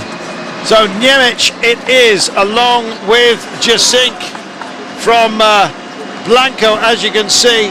There is Niemic, number 125 from Lampre. He sharing duties, looking after Scarponi today. Scarponi's trying to just find another couple of seconds off this main group, just to move up, further up the order, and it looks like they may well just be letting him go. Well, Niemic is only 40 seconds behind Scarponi. I'm not sure if he's chasing his teammate back down to try and keep that fifth position. It might well be. Who knows? 3.5 kilometres to go, and it looks like that the main contenders here are sort of happy to look at each other. There is Oran, there is Sanchez, there's Nibali, Cadel Evans as well. Oh, and look at this, Micah has another kick. Well, Betancourt is still in this group. I don't think he's going to let Micah go up the road. I think 7 seconds separates them in the young white jersey competition. Robert Hessing, oh, he's pushing it on at the front. There's a lot of battles going on here, that's for sure. Well, there most certainly is. 3 kilometres to go, and still they're rolling all over the road, constantly attacking each other. Out front. Yeah, out front, still got this quartet. Kanga is the guy on the left-hand side of your screens. Sink. Well, they've got to keep pressing on. We haven't got a gap. Well, 2 minutes and 16 is the one being put on our screens now for Sant'Ambrogio. So presumably the last one was wrong. I think it's going to be between those first 4 riders to fight it out for the victory today. Well, Pirazzi's come back, and he's going in attacking now as well. He can't stop himself. Robert Jasink really suffered towards the end, approaching the second rest day. And maybe today is where he retrieves something and shows what he can do. There's been a lot of talk in the press about him not being up for a grand tour. Well, he's showing that he's still got something left in the tank today, perhaps. We'll see. Němec there for Lampre, Insausti for Movistar, Kanga from Astana, and Robert Jasink from Blanco. And still, poor old Sant'Ambrogio has to work. Well, it was up about 3 minutes. I'm not sure whether that was a wrong time gap. It's back to 2 minutes and 25. And I've got to say that Nibali, at the Nibali group with Cadel Evans here, not on full charge. No, they're just about to come back in towards town now. Another 100 metres before that leading quartet get onto the cobbled roads, which you can see now. Hessink still trying to get away on his own. That's all he can do. He's not a sprinter in any way, shape or form, is Robert Hessink. Out of this 4, I'd expect to see Kanga going for the stage victory. Great to see in some ways him being given the opportunity to go for his own success. He's been hugely strong for Astana, but I am quite surprised he didn't try and keep everyone Sanchez together. wants some seconds as well. Has another go as Evans and Nibali just watch each other. His chain's off. Oh no, disastro for Jasink. His chain is off. He's going to have to stop and restring that. I don't think he can do it on the move, not on the cobbles. There's too much vibration for that chain to be put back on the road. 1.6 kilometres remaining. Still waiting, Sant'Ambrogio group, and we need to get back to the front. Jasink has chain issues. There he is, side of the road, and they sail by the Blanco rider. What a shame for him. It's about these 3 then. Oh, it's thinning out good and proper. Němec from Lampre out in front.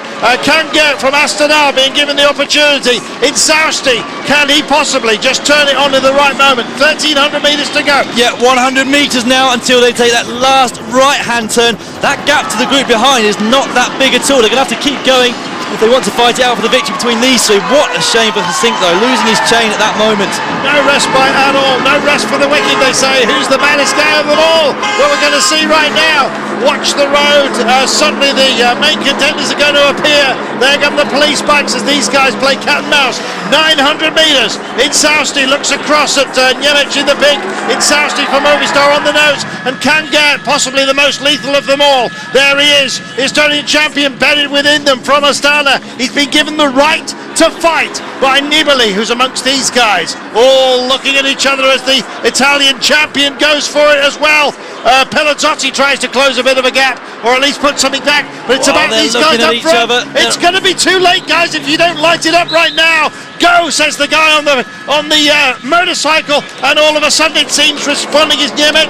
Little kick of acceleration. He takes the nose in the pink and blue of Lampre. Yeah, only 450 metres to go. They're still looking at each other. Nobody wants to make the first move.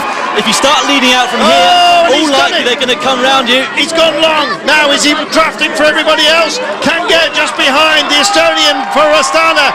Is he going to find the power from absolutely nowhere? Insausti goes by himself over the other side of the road. It looks like he's got the drop on them right now.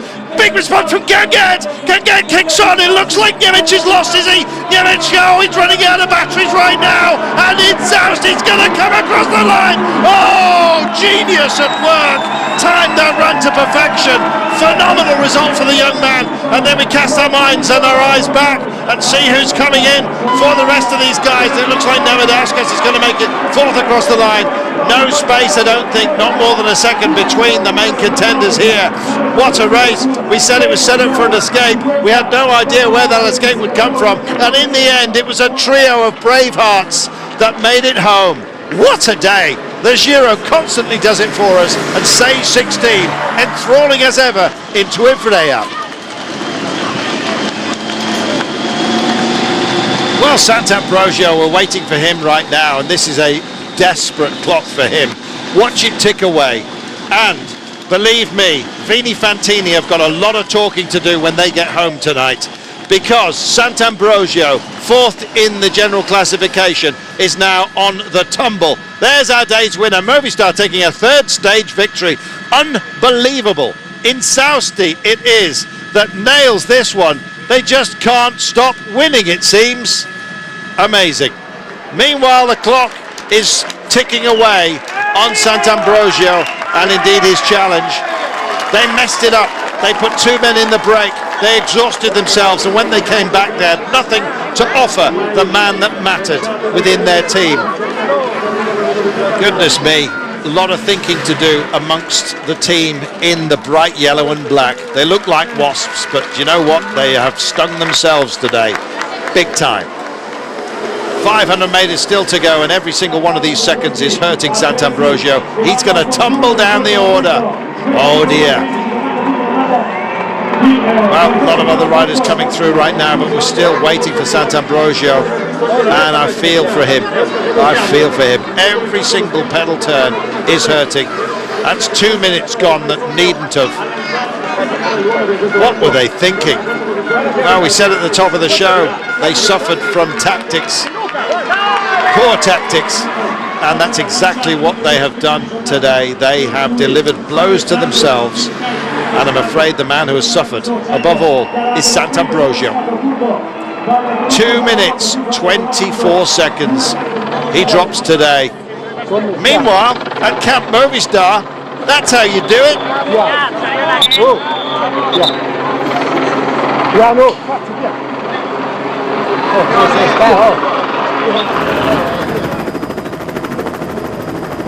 Gather your breath time, I think. Insausti takes it ahead of Tadej Kanget. Němec in the frame for Lampre. Navadauskas in fourth place. Good push as well by Cadel Evans. He leads Pellizotti, Scarponi and Micah Lopez Betancourt, all on 14 seconds across the line. But in that group was also the pink jersey. Well, there we are. Yet again, we had a gap at the nose of the day. It was teed up for it. Loved it. Last moments then of how they came across the line.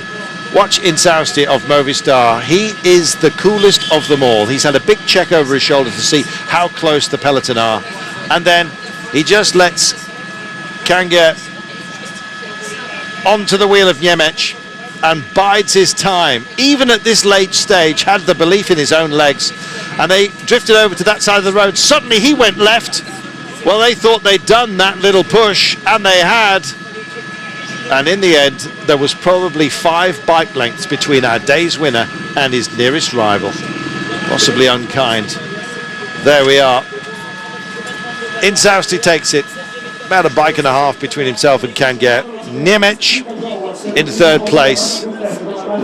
Well, Kanget, the first of the rest. And you know when you've been had in a situation such as that. Insausti, brilliant.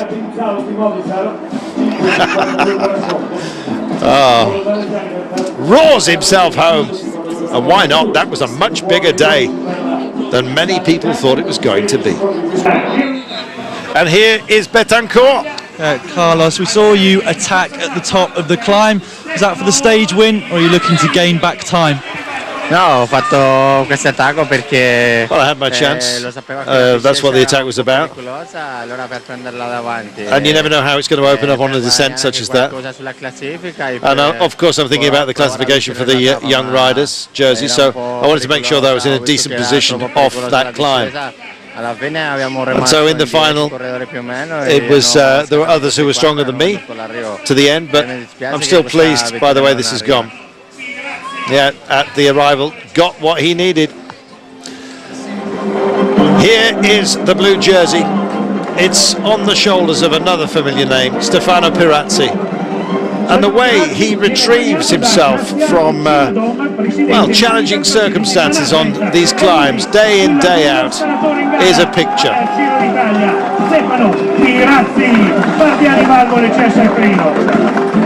Pirazzi really just bedding himself in nicely for that blue jersey. Really can't see anyone taking that off him either, with some very, very high mountains to come, of course. So what about the young rider? It is Betancourt who is in white.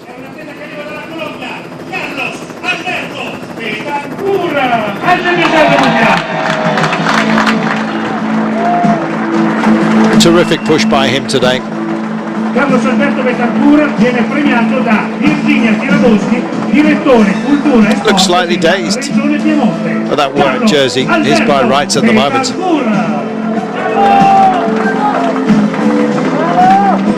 Rafa Majka, nearest to him. In fact, finishing together today, as that 5-second gap attests.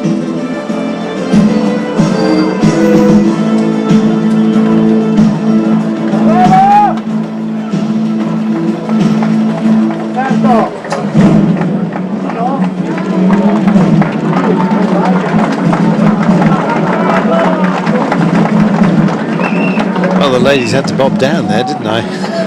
It's quite diminutive. Oh, there we go.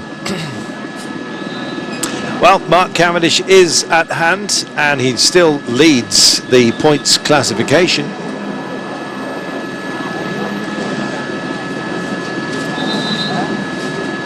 The gap between himself and Cadel Evans is down to just 6 points, however. But it is birthday boy Mark Cavendish. I wonder if they'll change the music as he walks out here.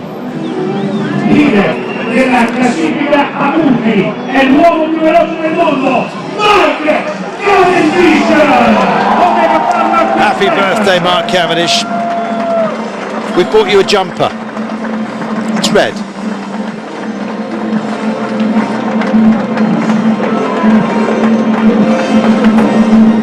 Mark Cavendish leads the point standings on his birthday by just 6 solitary points from Cadel Evans, who just keeps collecting more and more. Will he take it in Brescia?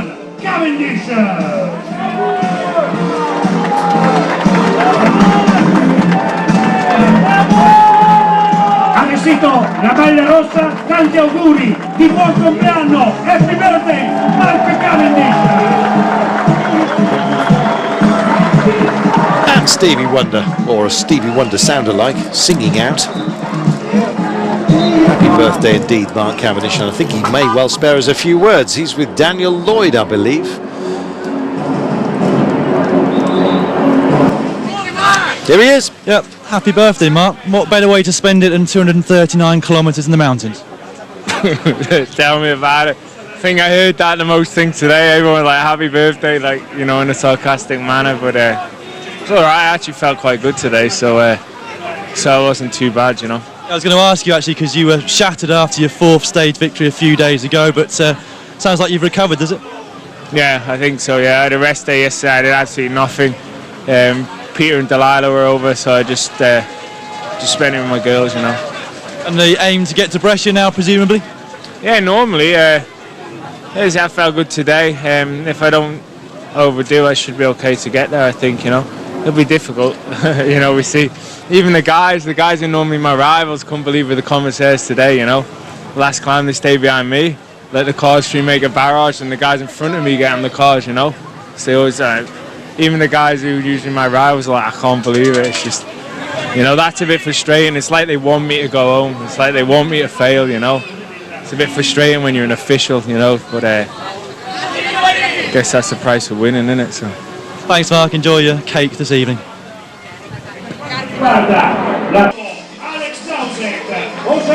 Just a reminder of our overall standings then as we head into stage 17. It looks like this. Nibali leads Evans by 1 minute and 26. Oran 2 minutes 46 down. Scarponi with a great drive today. Yes, he's up to 4th, courtesy of Sant'Ambrosio, who falls behind Niemiec of Lampre. Sant'Ambrogio licking his wounds.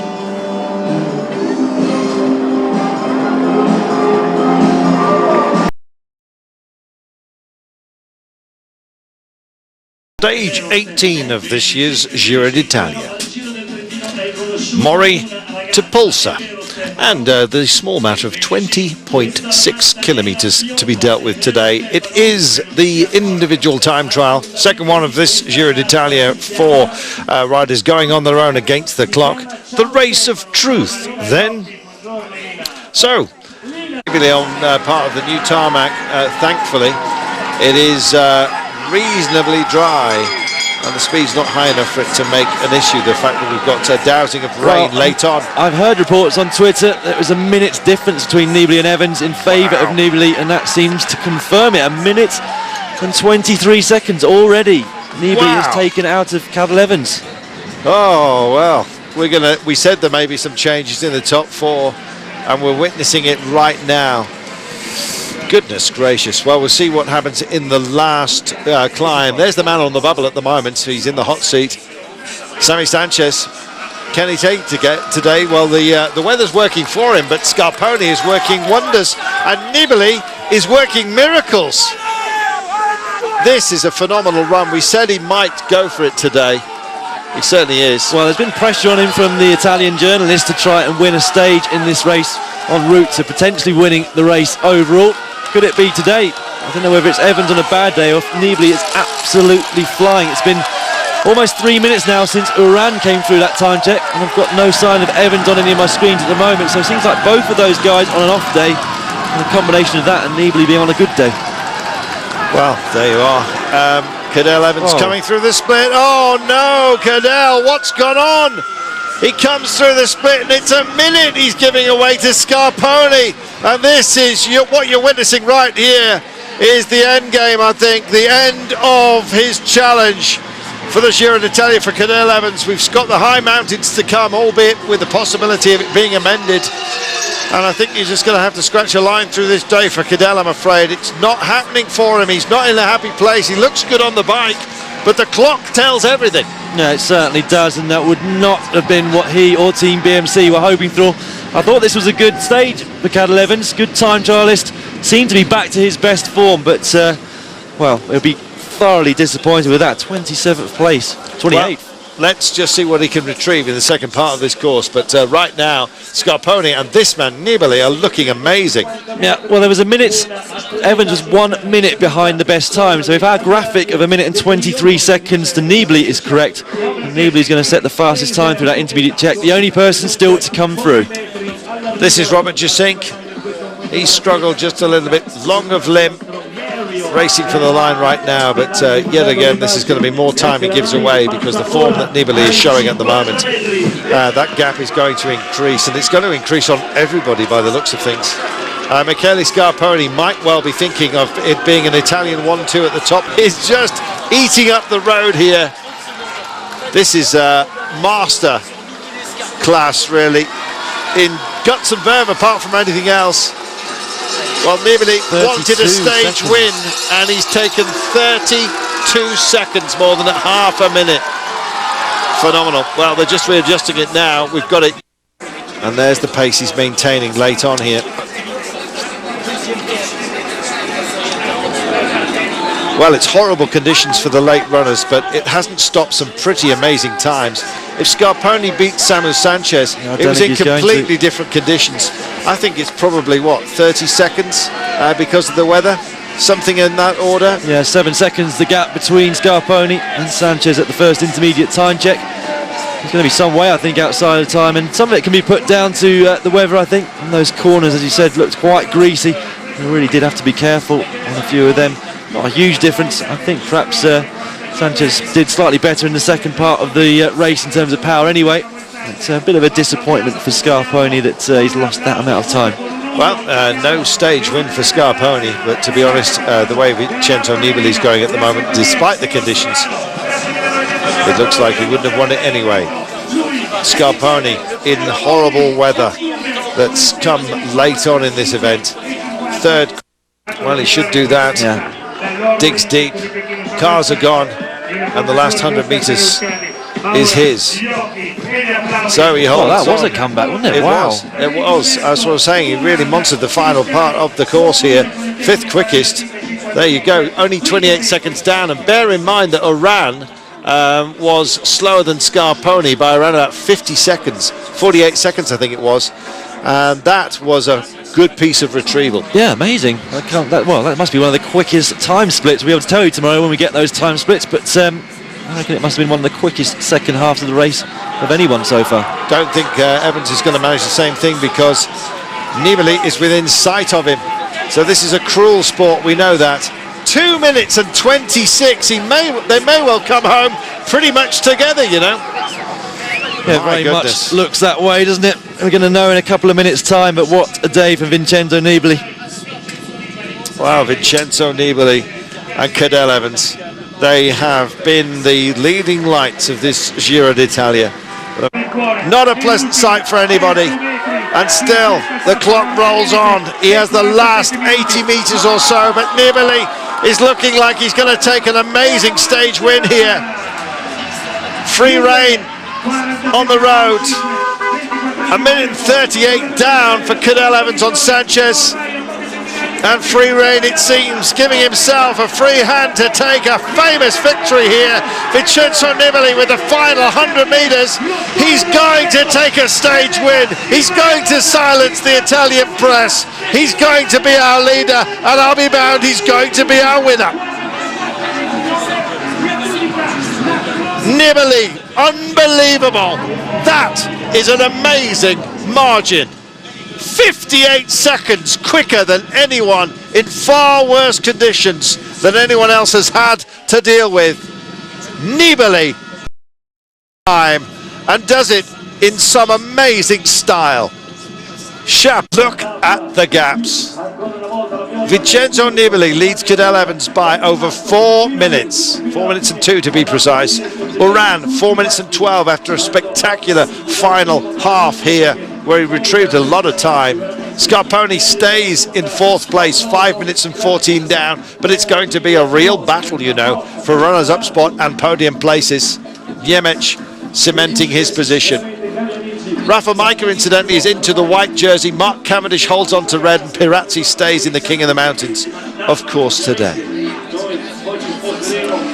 Wow, what a day it turned out to be. Damiano Caruso setting a fantastic time earlier on in the dry, as you can see. Sammy Sanchez likewise, and it looked like his time may well stand, particularly as the rain, which started to fall in the final part of his run, really came down in abundance for the big names, or the big challenges, I should say, for the Maglia Rosa. Well, that Maglia Rosa is on the back of Vincenzo Nibali, and I cannot see anyone taking it away from him. He was determined, and he's our day's winner.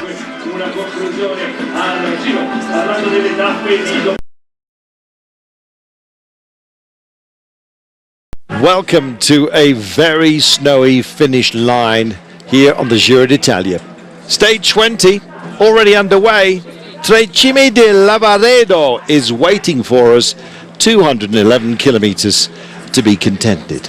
It is a modified route today, again for the weather, which you can see is hampering us.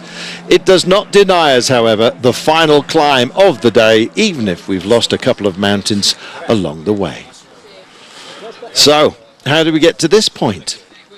Well, I've got to tell you that stage 19, Ponte di Legno to Val Martello, all looked good at the beginning, and then all of a sudden the heavens opened, and it wasn't pleasant. Rain we could have dealt with. Snow and fog, and then freezing conditions, meaning ice, meant that the stage, sadly, 19 was cancelled. It hampered the GC contenders in their bid to catch the man they call in the press the Shark, Vincenzo Nibali. Another chance then of the mountains to close that gap, which is a yawning one now after the time trial of over 4 minutes on the rest of the chasers. Means that, yes, that position in the general classification remained unchanged. So stage 19 cancelled. Stage 20 is underway, but once again with wintry conditions. Can you believe we're almost in June? No, neither can we. especially those battling for red in the form of Mark Cavendish, must be delighted that some of the big mountain tests have actually been annulled, and this is today. So previously we lost the Gavia and the Stelvio before that stage was cancelled. Today we've lost some passes as well along the way, the Carapaz, the San Pellegrino and the João, but we will climb to Tre Cime di Lavaredo. So there will be a mountain top finish to today, and here is your amended profile. This is what it looks like.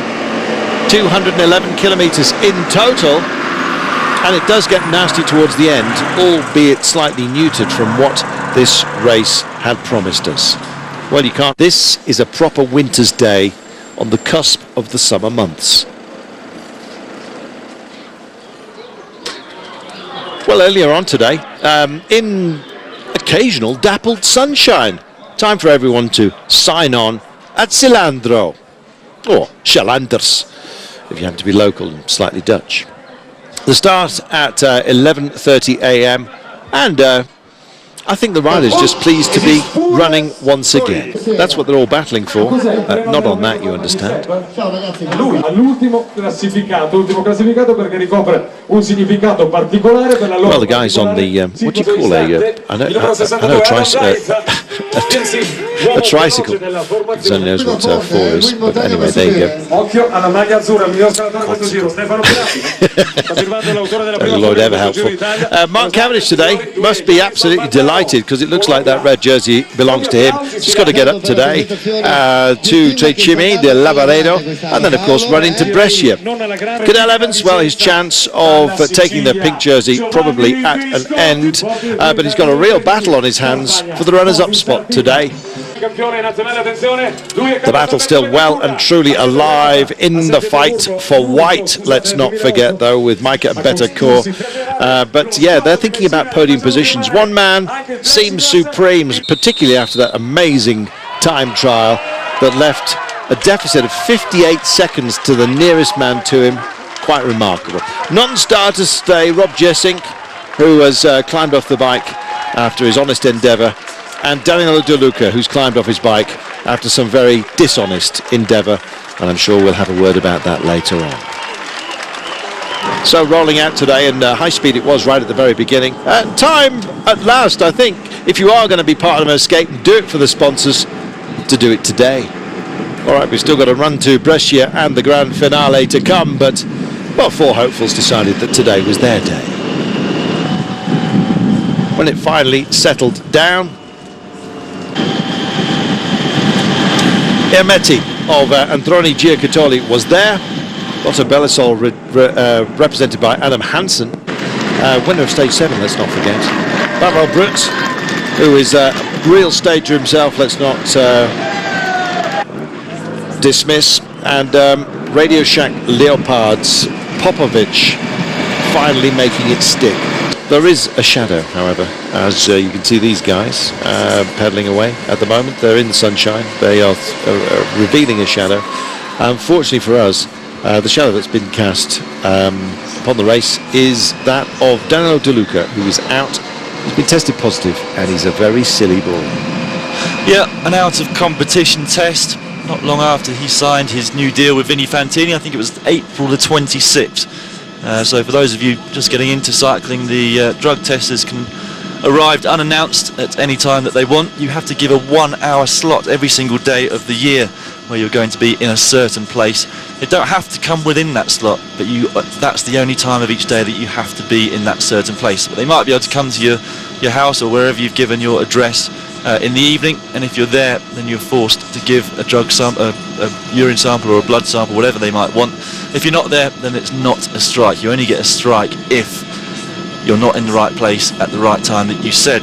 Anyway, De Luca got tested just a matter of days before the start of this Giro, and the test has come back positive for the substance EPO, the blood booster, which was so common in the sport back in the 90s and the early part of the year 2000s as well. And yeah, as you said, very, very silly boy. A lot of upset people in the peloton.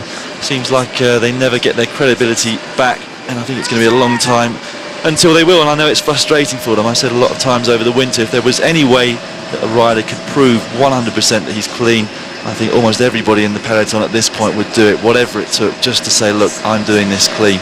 Agreed. And every time something like that with De Luca happens, it's just another, well, it's another blotch on the sport of cycling. Basically. Yeah, it kind of cast doubt as well on supreme performances that are very, veritable, which is great. That we have those performances, but it's a shame that we have this shadow. So one last word. Vini Fantini, Sella Italia, have actually described him as a cretin. There we are. It's a commonly used word in Italy, cretino, and it means abject stupidity in common parlance. I know it's also a medical condition, but anyway, that's the use of the director sportif. Vini Fantini, incidentally, came under pressure to sign De Luca. He has had a colourful past. It was pressure that they yielded to in the end because of sponsorship funding, but unfortunately it did not work out in the worst possible way. So bye-bye Danilo De Luca. I don't think we're going to be seeing you riding again, and frankly, good riddance. Followed by the Astana team. And here's the weather at the finish, -3 degrees Celsius, 15 kilometers per hour wind, and very, very high humidity. 250 meters to go, as you can see, very steep all the way. In fact, the last 3 or 4 kilometers were horrendous. We got stuck about 4 k's to go, was it? Yes, had to wait for trucks to come down. It's too dangerous to have oncoming traffic, just in case they dabbed on the brakes on what was a real nasty series of turns and then lost control of the truck, which is why we were held up. So we actually got into position very, very late today, but we are here. The riders are here, the pictures are here, and hopefully so are you on the last mountain challenge of this year's Giro d'Italia.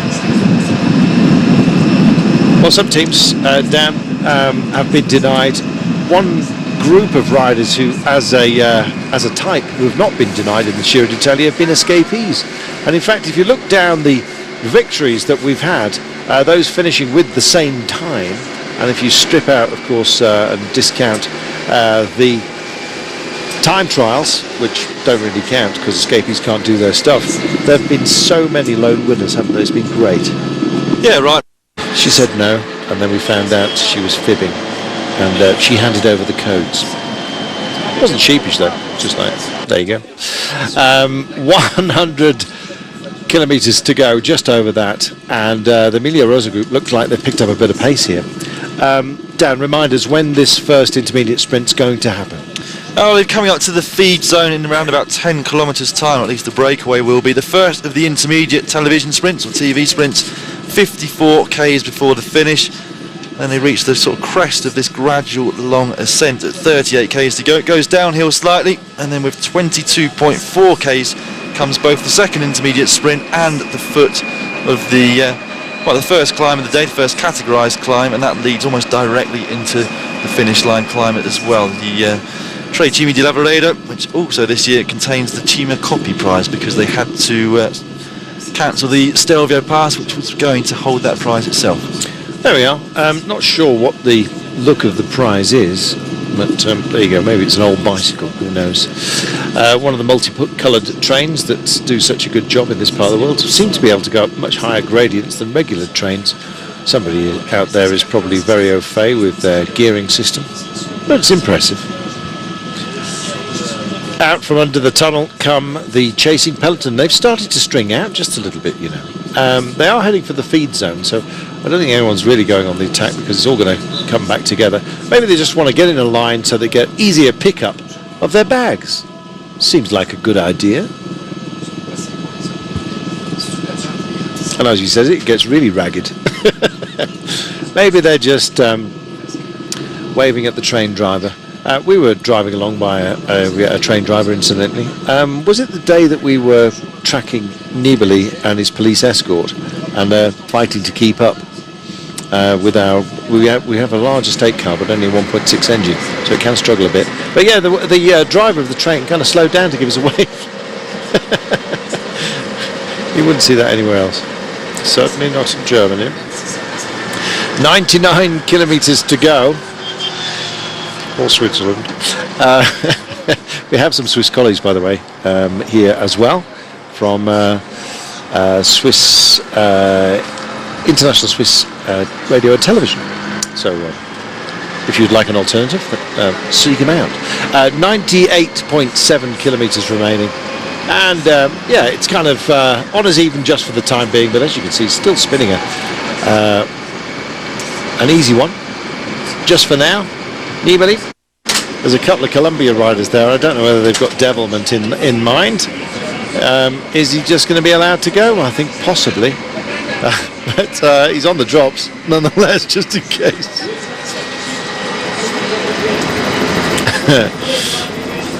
That beautiful lake of Dobbiacho. There's a grand hotel here. It's been here since Victorian times, and extraordinarily luxurious it is. It was not our hotel.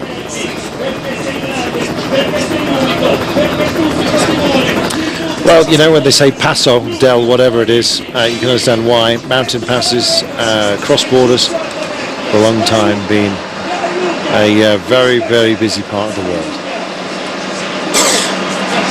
Just about to come into the last 50 kilometres then, 3 quarters of the stage almost done. 211 kilometres today.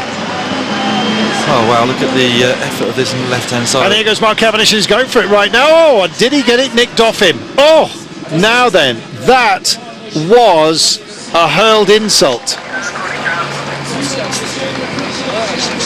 Well, what was that about? Well, it's Andriato, who is leading the intermediate sprints competition, so he wanted to also increase his lead in that competition.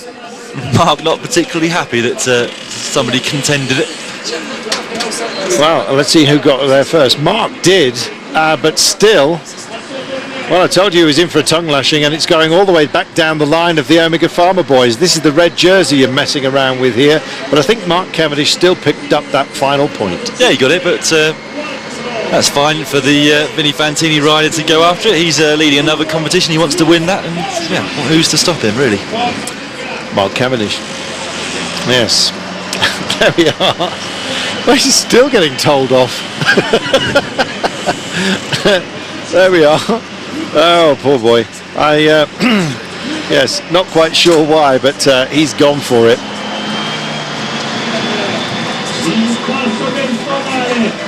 Well, I'm not sure the story behind this, but looks like an absolutely monumental effort to get up this on a bike, let alone a wheelchair.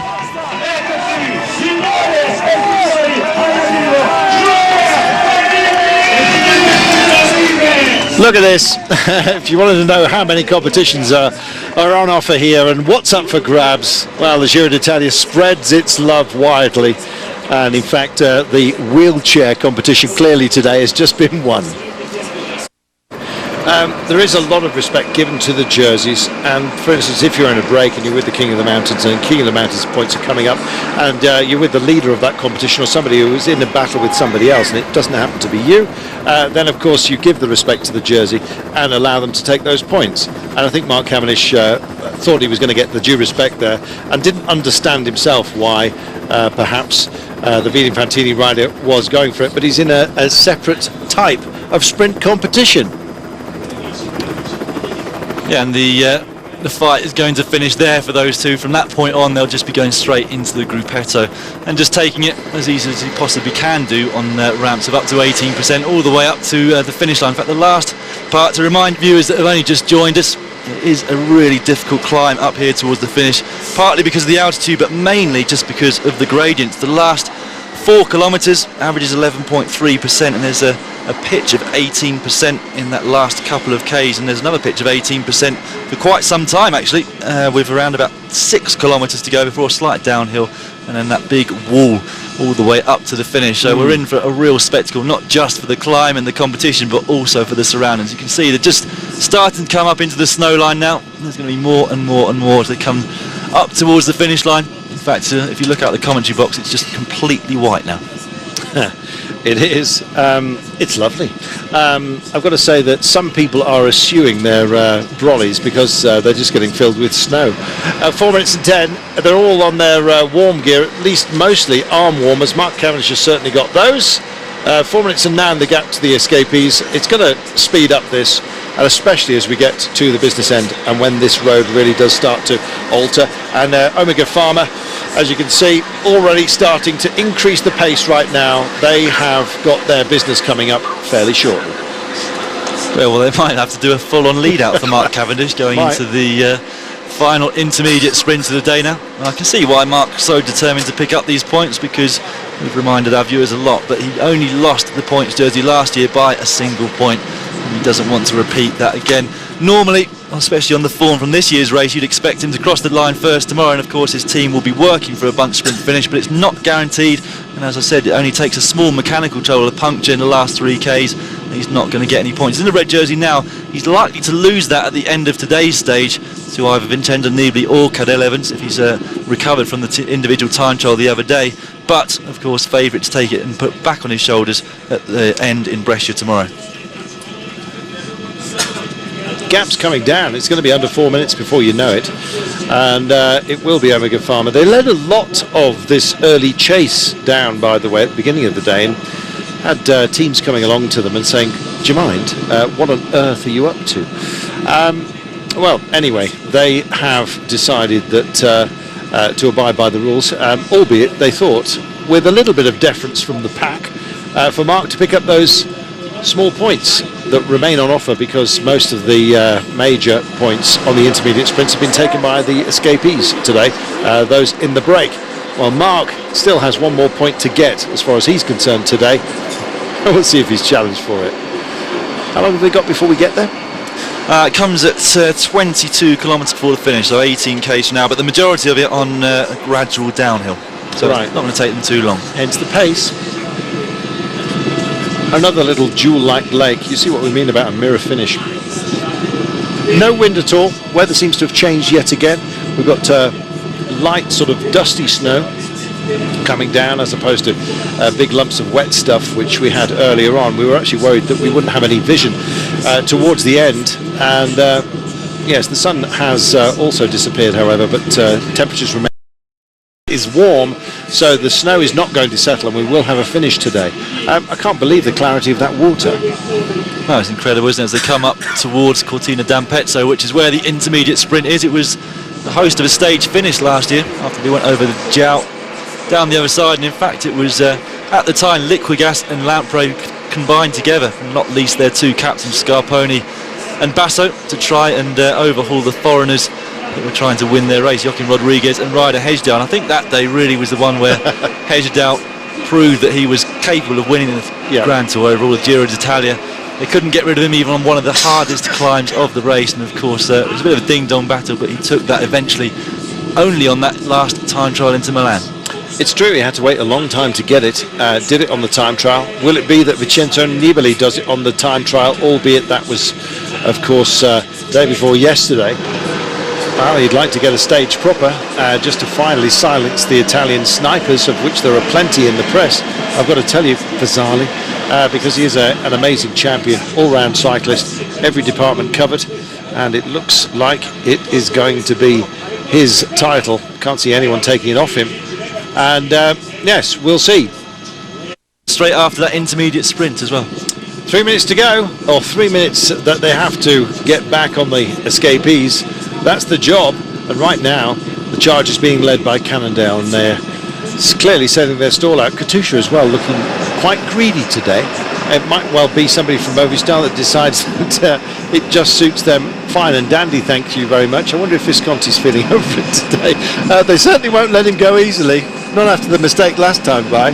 No, it's a slightly different situation when he won on the Galibier, and that they had a reasonable gap at the bottom, but it wasn't huge, was it? Two minutes, I think Lotte Bellaso had brought the gap down to the breakaway riders to at the foot of the Telegraph, and it's a long old way, over 30 kilometres from there to the top, to the finish line of the Galibier, where we had it. It's his second win I'm thinking about, because they thought, oh, he's too tired from the other day, and as he just gently pulled himself away, he sort of time-trialled away from the nose of the main bunch, and went on to win it. They won't let him do that again. Gregor Boll of the Vacan Soleil team retired from the race. That's a surprise at this late stage of the 3 weeks and late stage of today's stage as well. Yeah, that's a shame actually. You get so far into an event, about the last thing you need is that. So, Gregor Ball goes, and now we have lost another of our full-strength teams. Numbers tumbling. 3 now to go.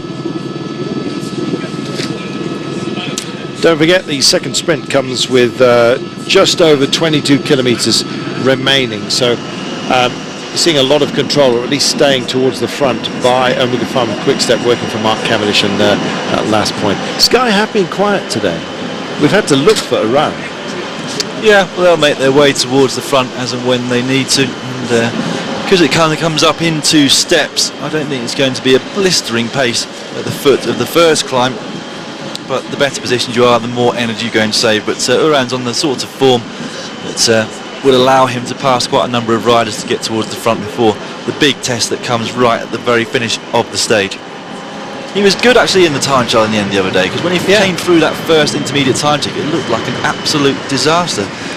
Somewhere outside the top 30, I think, on the 9.5k split. But when I looked at the splits earlier on today, from that stage, he was the second fastest, just 4 seconds behind Nibali over the second half of the course. And when you saw how fast Nibali was taking the corners as well, that was quite impressive. Yeah, I kind of thought on the day that he'd misjudged it and eased off too much, or kept too much in the bank, trying to perform the negative split. Well, it's quite a difficult job to do, especially over just over 20 kilometres. And I just think he got his timing wrong and then hit the gas button at the wrong time. He kept a lot in reserve, which he could have actually used a little bit more of those resources in the first part of that time trial, but chose to deliver most of it late on. So he used to just even out that on a similar scenario to come in the future. But he's still a young man around, and he's still got a lot to learn. But equally, he's just a superstar already, and I think we're going to see a lot more of him. Oh, he certainly will. Under which colours of teams, there's a lot of speculation about that at the moment. The transfer season not officially open, but certainly the press speculating a lot about where Rigoberto Uran's going to end up next year. Very much so. Down they come. Just look at the pace. It's full on at the moment. Drive for home, you might think, well, it's not going to be a pleasant one. They still have to face some snow. They haven't seen any yet. They just don't know what's coming, do they? Well, they won't have any idea Poor of what it's like at the finish. They did see a little bit of snow, didn't they, before they started this descent, the highest point in the race that they've done so far, just over 1,500 metres. That's kind of where the snow line is. But I hope the pictures are as nice as I think they're going to be up this last climb, because that was honestly, I mean, we see a lot of Italy. We've seen a lot the last couple of years of really nice places and picturesque finishes. But today, for me, topped them all. 26.7 kilometres to go. 2 minutes and 43 is the gap. We've got 4 brave souls up the road. They've been up here much of the day. They've kind of had belief as the gap had gone out to well over 8 minutes, but the chase is on. Ignited it initially by the race for the last remaining intermediate sprint points. Well, the main chargers and the GC contenders are on the case of these 4. And the reason is we're at the end of a day. It's been reasonably flattish. That's unusual because there was plenty of mountains to be contended today. They were stripped out because of the danger of snow, but the finish remains at Cimi di Lavaredo, and that's where we wait. I've got to tell you it's snowing, but I can also tell you that those with a last hope of stage glory, Count Cannondale amongst those, of setting the pace today. So going very, very quickly. The Miglia Rosa is here. So is Mark Cavendish, waiting for his final intermediate sprint point. If he can just edge out of this group and take the last point after the escapees have rolled through. But it's going to be fireworks at the end, and it's mainly going to be a feature for the GC guys, of which Cadel Evans is one, Uran is one from Sky, and of course you have Scarponi as well, close at hand. The battle for white is going to be between Micah and Betancourt, 7 and 8 in the GC. Sammy Sanchez might go for individual glory, as we said, to get into the top 10 as well, so it could be a good day for him. There are a lot of options today. There's a lot of teams that haven't won anything out of this year's Giro d'Italia, and they're going to go for it right here.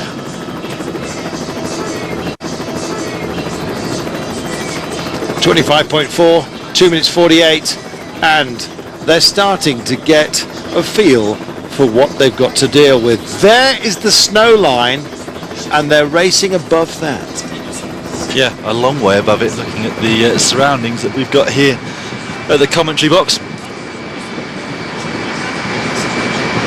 Cannondale putting a lot into this one. I think we might have a surprise today from one of the Cumbrians. It would be nice to have a surprise winner today, wouldn't it? Yeah, that's why I'm kind of dreaming, but you know, why not? Best place of the Columbia team. I'm not talking about all round. That wouldn't be a surprise. Who is Colombian, but in Team Scum.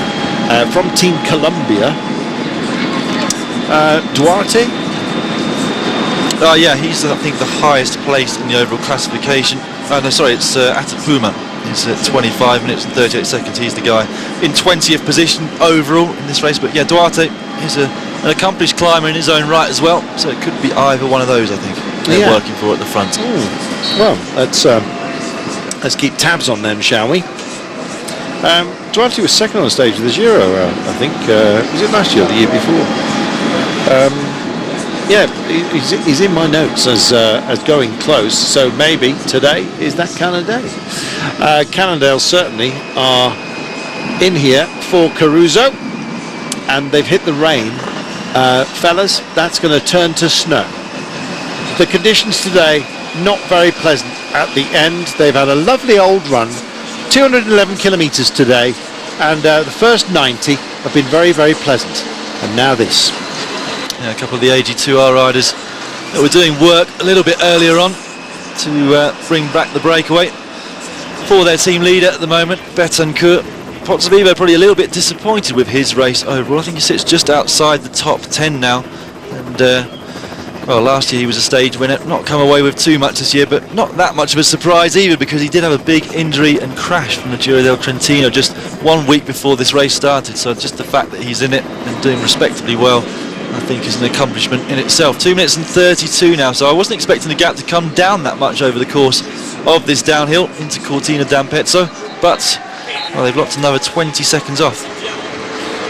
Lovely place, incidentally, Cortina. Has a large Russian contingent these days who like to ski in this part of the world, and they're catered for by restaurants and bars with signs therein, even some fashion shops. Seems to be a lot of black and gold in the window. Anyway, 2 minutes and 30 is the gap to 22.7, and last rolls of the dice. Yeah, it looks like Popovic actually is making the effort to break away from the other three riders. He's obviously feeling strong today and wants to maximise his advantage over the bunch, because that's who they've all got to be concerned about. I don't think they've got any hope really of doing anything now on today's stage, unfortunately for them. It's been a long, hard day of work for them. Been out since kilometre 28, 22 k's to go now, but it's going to be all over when they hit that those last rounds. But then we said that for Visconti, didn't we? And that happened. I would be surprised to see Popovic or any of the other three breakaway companions fighting out for the stage victory. I think he wants to do a Visconti. Why not? 22.2 to go. He thinks he's got the legs, Popovic, and he's having a crack. And well, why not? Indeed, we said there was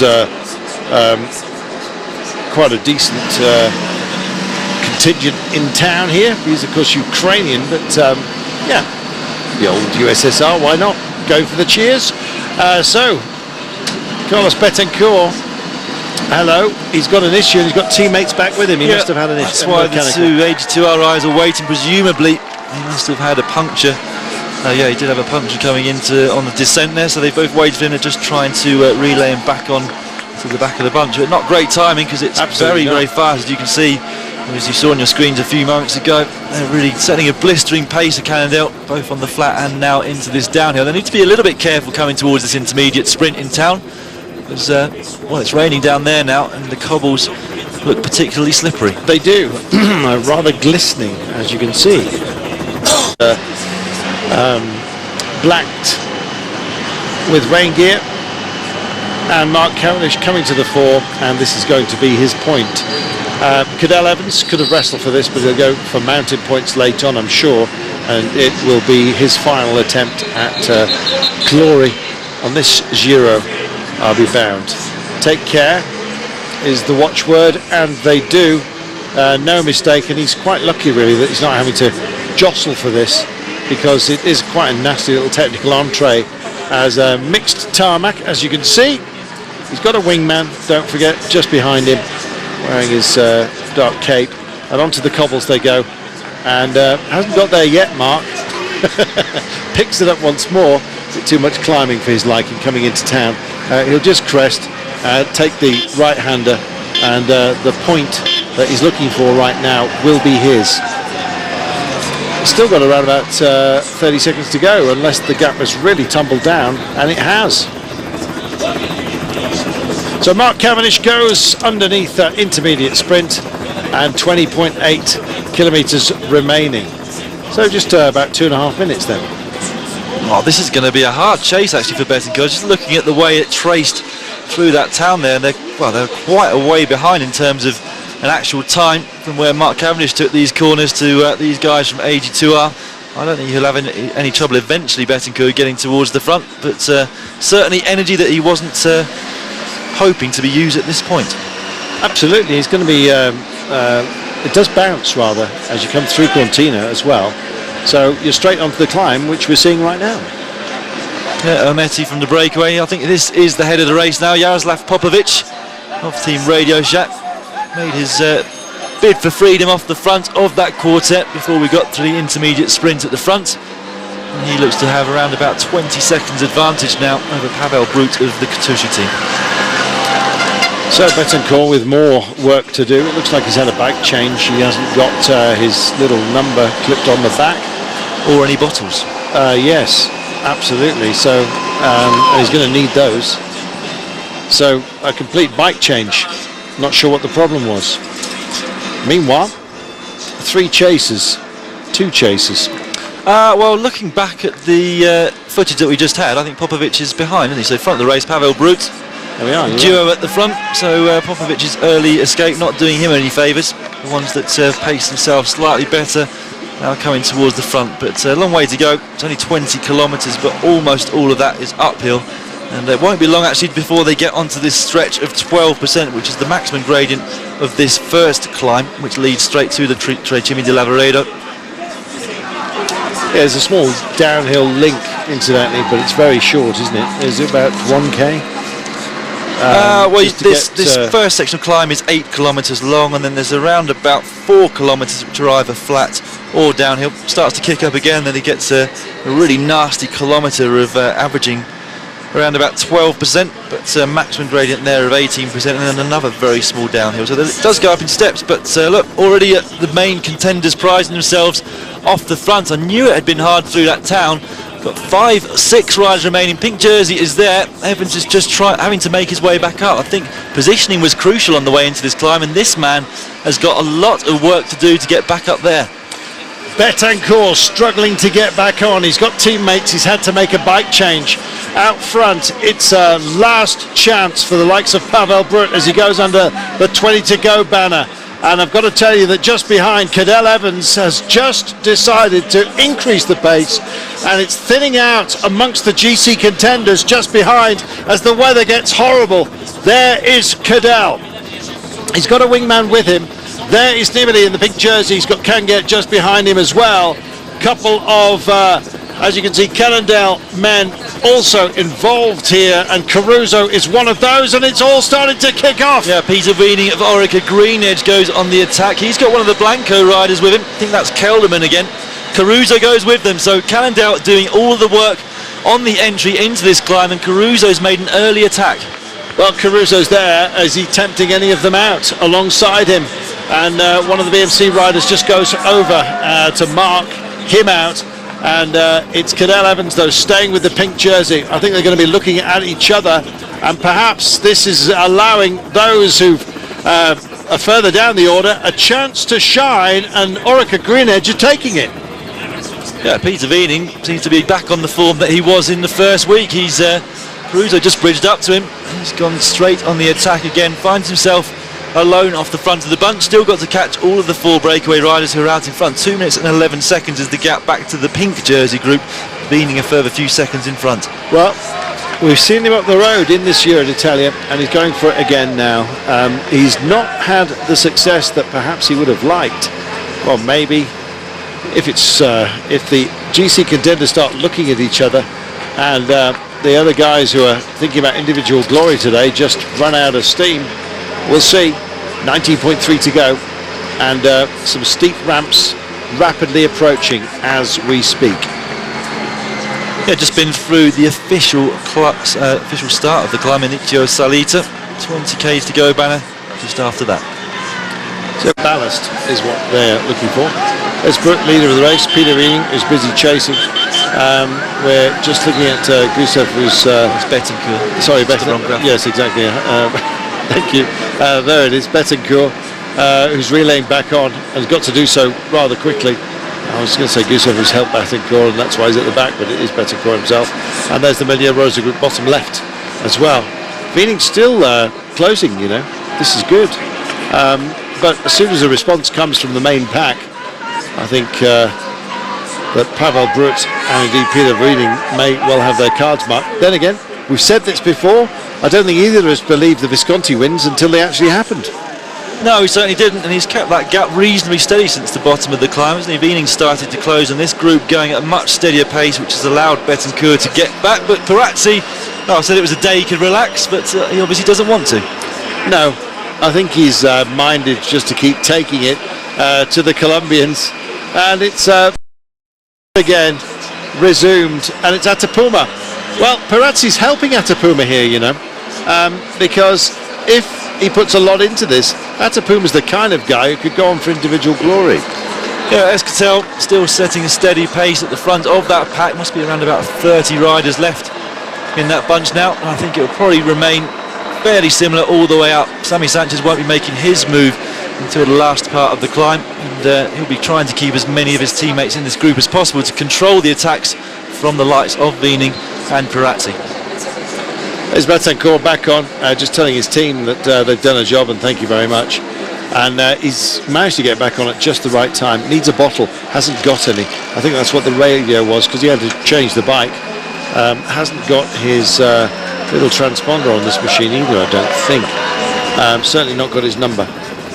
Peter Weening then at 1:45 from Brut, and he's now got a gap of what, 22 seconds on the main chasing pack, which is of course led by Astana and the pink jersey of Vincenzo Nibali.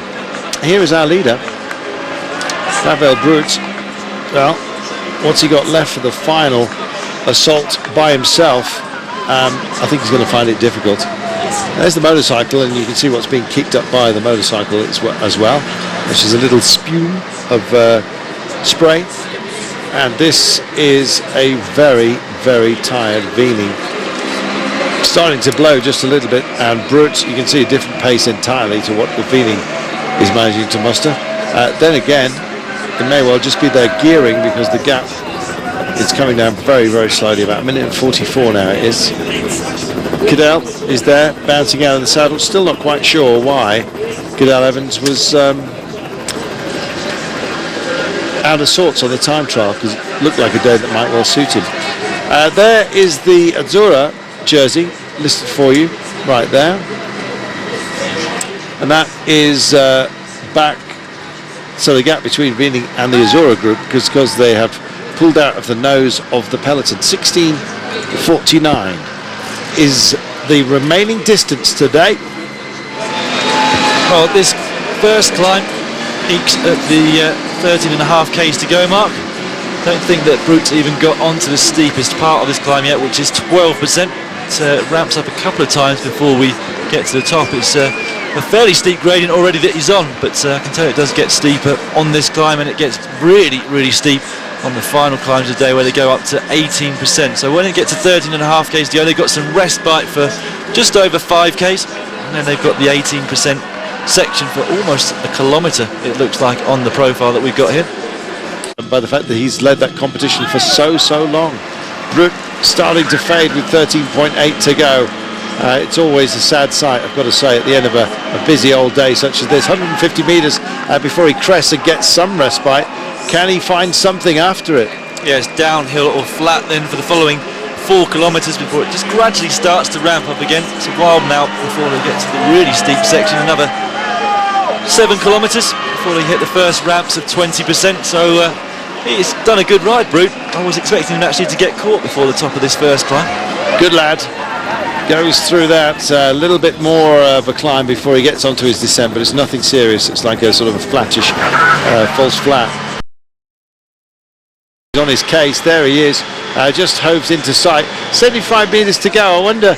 No, perhaps he's not going to get back at Wiening at this distance. I was wondering what the foreshortening of the camera was doing to us here. But Wiening comes across for a very creditable KOM. Colour points, and so does Pirazzi. Extends his lead in a competition he's already won. Yeah, completely dominated really from start to finish, except for Visconti at the very start of the race in the blue jersey. Is that one of the... Looks like one of the Omega boys that must be Serge Powers, I'd imagine. And likewise, just taking a feedback, they go through onto this descent. Not a feedback, a bidon, but very much in close attendance. Oh, and Betancourt sails by Micah as if to say, I'm still here. 2 bike failures. Your attempt at leaving me behind has failed, and I'm still with you. That was a great heartbreaking moment for Micah. Perhaps we'll see how much heart he's got at the end. Yeah, good to see Betancourt making his way back towards the front of the bunch. And this the small downhill they've got to contend with. Pretty sure that must be Serge Powers of the, or maybe it's Pinot, is it? No, I think Pinot's got the neither. Using the bike absolutely brilliantly, and there is Brambilla. Take these corners carefully, my friend. You saw him just reaching for a gel bar as well, just wants to get some final energy in. Strange thing to do, you might say, with just 12.4 to go. There's still a lot of work to do here, isn't there? Yeah, first we've really seen of the Amiga Pharma Quick-Step team on a big mountain stage. Like today, of course, they've been at the forefront of the 4 sprint finishes that Mark Cavendish has won. Brambilla, well, he's coming back into some form by the looks of things. Allowed to do it as well today. Mark Cavendish has got his couple of sprint points that he wanted of the day, and now he just has to deliver tomorrow, no matter what Cadel Evans, who's nearest to him in that red jersey competition, does today. And what can Cadel do when you're faced with a rider like Vincenzo Nibali, who appears to be the complete package? Everything he does with distinction. Meanwhile, Brute off the front, and Wiening has got some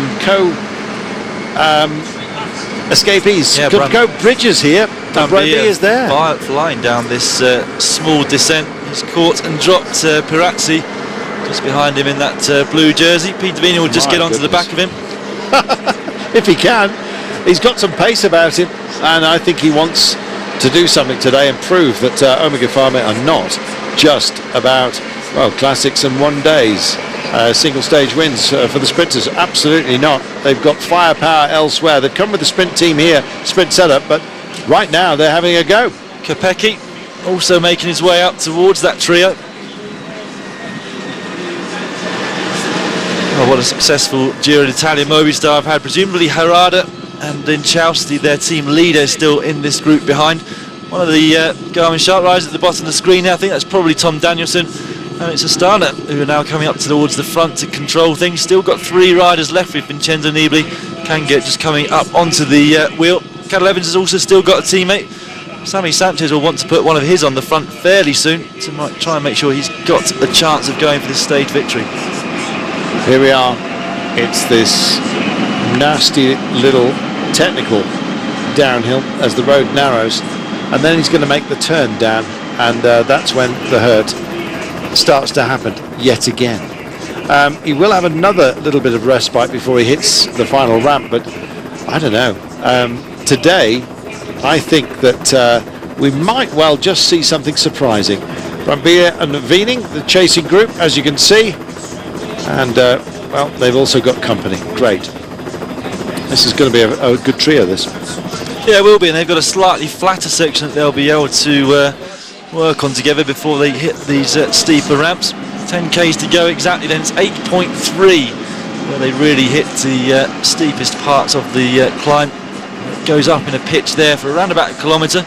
Another slight downhill, which is where we were waiting for so long to come up the climb this evening, or this morning. And then it's really like a wall when you look at it on the profile. The last 4 kilometres to the finish, absolutely relentless. The Maglia Rosa chasing group, and there it is. well. They've got a decent amount of pace about themselves. Cadell Evans doing a good job, incidentally, of just sailing in, which he is doing. The Italian champion Pelizzotti looks up for this as well today.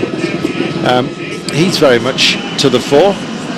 And of course, we also have a number of other options today.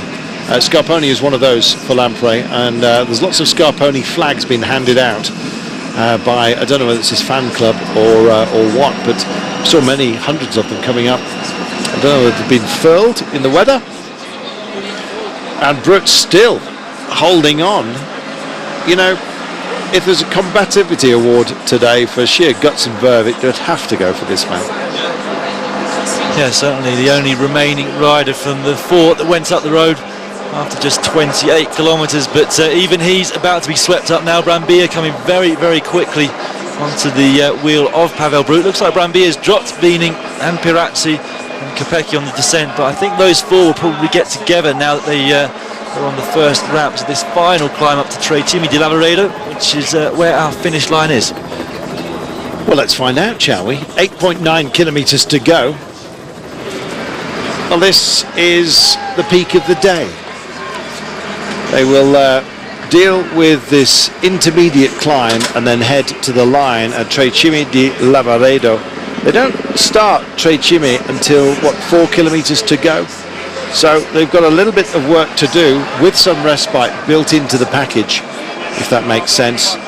And they're just about to crest. Where does the crest of this climb come now? Well, it started at around about 8.3, the steepest section, but it's only about a kilometre long, so just over 7. They should be able to get that just final little downhill before the wall. There we go. And as we look down, there's the trees that were mesmerising Daniel Lloyd earlier on today. This is a very select chase group, and they're not that far behind, as you've just seen the camera tilt down. And the great and the good are here, and they want a piece of this Giro d'Italia. Caruso's here for Cannondale, have done such a lot of work. 84 for Colombia is also in the mix. These guys know that, and they also know that there's a massive threat coming from behind, and as a result they've decided to step it up, and they're going to go for this, and this is exactly what the day needed. A little bit of guts late on, and you know what, it's been driven on at the moment by Brambilla from Omega Pharma Quickstep, and the snow, they finally find what they've got to deal with at the end of today. Oh, I can tell you, it's so cold up here towards the finish, and they'll be beginning to feel that now. It might play a part, actually, the cold weather. You can see the breath of Kopecky at the front showing up on our screens there. Might play a part towards the end, because some riders just don't cope with the cold weather as much, and of course when you're trying to do a maximum effort on an 18% climb at the end of a 5-hour stage, the last thing you want is for your legs to completely go from underneath you. Good move though by these three. Again, not the types of riders that could really wait or afford to wait for the last climb. Oh, here we go then. Is that Duarte? Having a look. Atapuma. Atapuma it is. Duarte was a little bit further back, but Atapuma's been sent out as the satellite rider to just test the legs again and again, and every time he does this, don't forget, Duarte is just able to sit on with those who are tempted to take on the chase. It's great tactics. There is Pirazzi yet again, and looking round. I think in his sleep he looks round, he turns to one side of the pillow and imagines he sees a rider from Colombia right there. It's been a great battle throughout between Pirazzi and various members of the Colombia team, and right now it's Atapuma that's stretching his legs. Duarte is further back in the pack. I think he was looking back there to see if Duarte had decided to pop out as well and make the bridge. Meanwhile, Brambilla, Kopecky is here as well, and Vini. This is great. Yeah, I was just saying a little bit earlier, these are not the guys that can afford to wait for the steep ramps. They need an advantage before they get there. They're good climbers, but they're not going to be up with the likes of Nibali, Scarponi, Uran, etc., over this last 4Ks. If they can come into it with a minute, which is a big ask, because at the moment I think it's only about 20 seconds, maybe 30, back to the pink jersey group. No, as I said, it is a minute. Well, that's a very good ride by this trio. Well, they're riding on. They've got some chasers with Atapuma and Pirazzi, and it may well be that the GC boys start to look at each other when it gets a bit grisly, and it is. and this is going to give these escapees, these breakers, a chance. Well, look how cold the weather is. Who would have imagined this at the end of May in the Giro, even in these mountains? Extreme weather conditions that the riders have faced this year. Niemiec still up there for Lampre. They've got he and Scarponi still in this group. Must be around about 30 riders still from what I've counted from the overhead shots. Well, Lago Misurina is just being passed right now. You can see some brightness causing the camera retina just to shrink. There is some brightness out there. You can see the shadowing of the riders on occasion on bits of the dry road. And Kopecky, Wiening and Brambilla now at the head. Where are the chasers?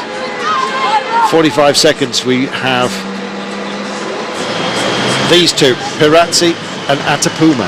Well, that gap's continuing to rise, isn't it, between the front trio and that pink jersey group. I'm quite surprised that Esquetel haven't put either of their remaining riders on the front to help Sammy Sanchez, because they've done so much work today.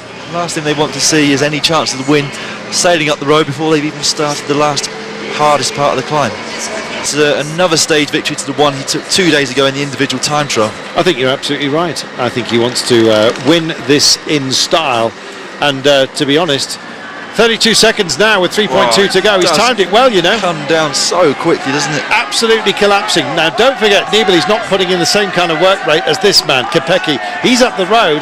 Can he possibly get Movistar an amazing, almost famous, well, it will be, infamous, I think, 5th win? Phenomenal. There he is, and there's Cadel Evans, and there's Scarponi as well. They're all together here. Scarponi for Lampre, Evans for BMC. Evans does not want this to disappear. And Pellizzotti's also in the frame here, the Italian champion. And here go the young riders as well. Micah and Betancourt locked together. Well, Betancourt is the second of the 82R riders there. Pozzovivo, the guy in front of him. That's going to be a huge battle coming in towards this last kilometre, and Nibali is going on his own now. He's attacked. Oh, Vincenzo Nibali decides, I'm going to take this race by the scruff of the neck. He excelled at the individual time trial. That was on a climb, and now what he's got to do is let Kangert help him deliver another blow to everybody else overall. Scarponi tries to chase on with the Italian champion Pellizotti, but Nibali wants this, and the crowd are going suitably nuts around him. Kangert pulls over to one side, and Nibali tries to come through on his own right now. Wouldn't be surprised at all if he manages to pick this up. Still wants a little bit of help. Have you still got some legs, he says. At least that's the transmission of the thought. Kangert does manage to have something. Oh, one of the barbecues that smoking up the forest here. They've ridden through it, riding through it. Coming right now, on their tail. Peter Wiening, he's going to get caught here. 3 to go. Kopecky's up the road. That's the first man they've got to bridge over to if they want glory today on this particular stage. Well, it wasn't a huge attack by Nibali in terms of an acceleration, but it was enough that he distanced most of his rivals. Micah, the Saxo Bank rider in the white jersey, is the first rider to make his way across to the pink jersey, and of course, glued to his wheel now, Micah, is Betancourt. Evans is not here, Uran is. Uran is right there, Evans is a little bit further down, and that is Kizolowski cooked by the looks of things. So Uran just steps it up, Nibali is there, Betancourt, and there is Evans just trying to grind back on. Betancourt and Micah, the two leaders of the young riders classification, trying to follow Nibali, and they're doing it. Oh my goodness, it's the leader of the entire race with the battle for white just behind. Scarponi's been distanced. Evans still fighting to stay in touch here, but he can't. That is Uran up the road, and Evans looks across and sees his second place perhaps disappearing. He's got to find something late here. 10 seconds only is the gap. Oh, Nibali's distanced him again. Betancourt goes after him. What's Maker got in answer to that? Oh, Betancourt is on the chase, and that's the white jersey coming to his shoulders. Unless Micah can respond, he's out the saddle trying to do exactly that. But Nibali's going here, and this is Cadel as well, trying to get back onto the coattails of Uran. 10 seconds the gap in the overall classification between current second place Cadel Evans of Team BMC and Rigoberto Uran of Team Sky, who currently sits in third. There are bonus seconds for the first 3 across the line. To me, Uran's looking somewhat better than Evans today. Evans doing it at his own pace, but that gap, well, it doesn't look very much, but that's probably already 10 seconds there. Micah out of the saddle and trying to struggle on.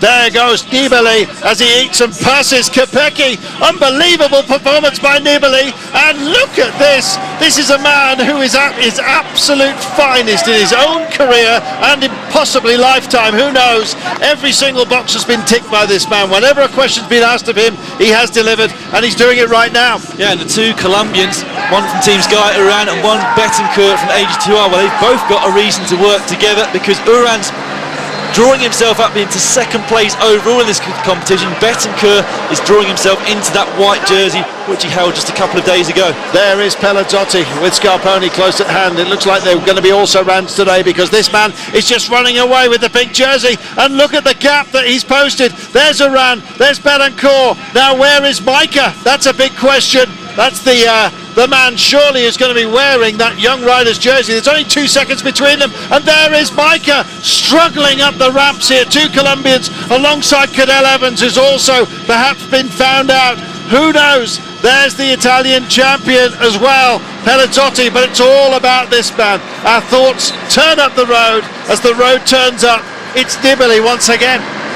Yeah, what an amazing ride from start to finish at this year's Giro for Vincenzo Nibali. He hasn't set a foot wrong the whole race, and he's determined to stamp his authority on this last mountain stage. Of course, he didn't need to go on the attack. 4 minutes, a huge buffer over the second place rider Cadel Evans in this race, but he just wants to go for this stage win, and what really could be described as the queen stage of this year's race. Absolutely, because of weather, we've had other stages neutered, and so this is the big one. He's done it on the time trial, and it looks like he's going to do it again. And Uran, I've got to tell you, it looks like he's going to step into second place. We'll roll a clock between Evans and Uran at the very last. This is Nibali on the way to greatness, and perhaps just allowing himself a moment of thought that his team have delivered here. Looking for a shadow of a smile. You won't get that until we cross the line. 2 to go for him. Amazing. Colombians now all riding together in pursuit of this lone Italian at the front, Vincenzo Nibali of Team Astana. Latest gap we've got is 15 seconds on our monitors. To me, it looks like a bit more than that now. There is Nibali. These are passionate fans, let's not forget, so don't deny them their day. Oh, and a big kick from Uran to leave Betancourt behind, but still can't shake him off. Betancourt with his own race and would love to be paced up here. He's kind of a passenger, a little bit on the back of Uran. Knows Uran's got to work to get second place, and knows as well that he could be paced up and into white. Oh, he certainly does, and it's a great ride by these two Colombian riders. They've been consistent, of course, the entire 3 weeks, hence why they're so high up in the general classification. Great to see Uran determined to get onto second place on the podium. Evans looked like he just about fought back, but at the moment didn't look like it was to be. There's the Flamme Rouge, but it's pink that Nibali wears, and nobody has the right to take it off him. Not after a performance like he has engendered, not only today but throughout this entire Giro d'Italia. There is Uran bidding for second place, and it looks like it's going to be his. Not only will he pick up bonuses, but you know what, he's also going to get a whole wedge of time on Cadel Evans, who at the age of 36 has just not quite got the same legs as the young Colombian on this day.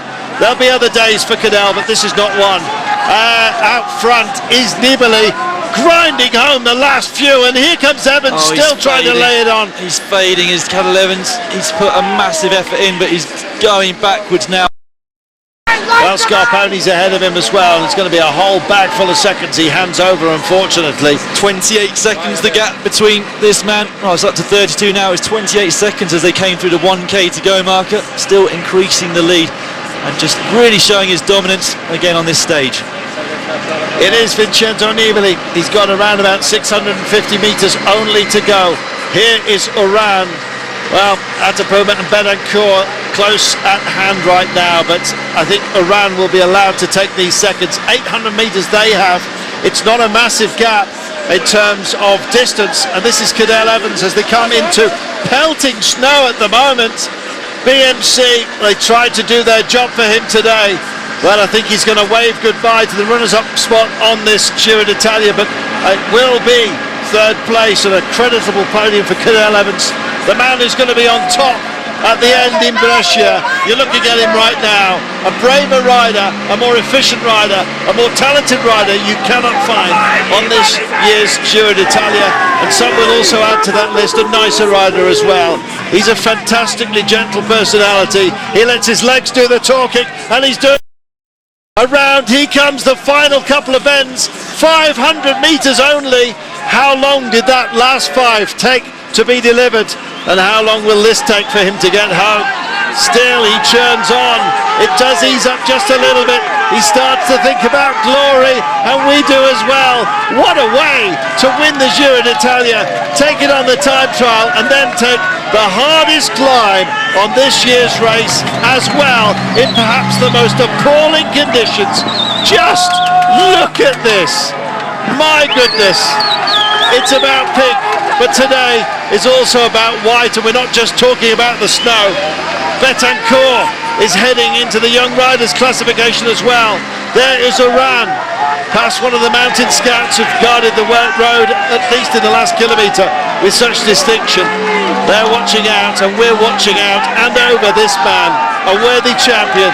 Nibali heading home. Oran looking for that runners-up spot, and the blizzard intensifies even further, but nothing is going to cool down the ardour of the fans for this man. Nibali, the glorious, they call him the shark. Well, there's plenty of moisture for him to swim in today. My goodness, he might have to ski down tonight. Right now, though, he's just bringing home and delivering what the Italian press have been demanding. A stage win, another one. They're greedy for success. Thankfully for them, they have this man to thank for deliverance. Unbelievable. Last corner then for Vincenzo Nibali. A police escort. He'll get one tonight after what will be a long series of interviews, I can tell you. The Giro d'Italia belongs to him, and it looks like Betancourt is going to be the Young Riders champion as well. Third in that little trio, Cadel Evans waving goodbye to the runners-up slot in this year's race. The last 25 metres, the motorcycle taken away, the line beckons, and Vincenzo Nibali, the king of this year's Giro d'Italia, comes home, raises his hands, punches the air. Oh, the shark has eaten them all. Nibali is our champion. Amazing. We look further back, and race for the line goes on right now. They want minor bonuses, don't forget. It's time, that's what it's all about right now.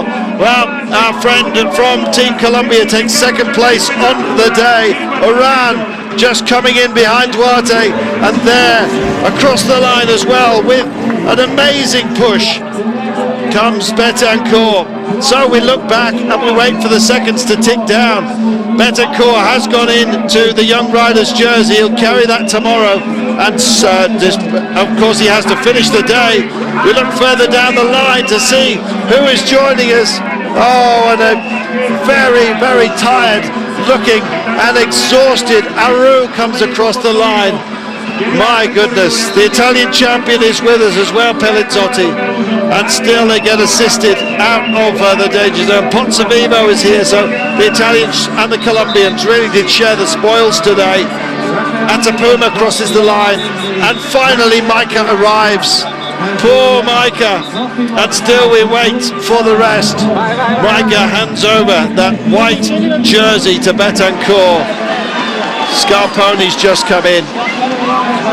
It has been absolutely desperate, and a braver rider you'd be hard pushed to find than Cadel Evans, crossing the line at the other side of the road there from Insausti. Can get also home. So many changes, so many gladiators, I think you might say, who've come here, and they have delivered the most amazing stage, the penultimate stage of this year's Giro d'Italia. Tomorrow it will of course be one for the sprinters.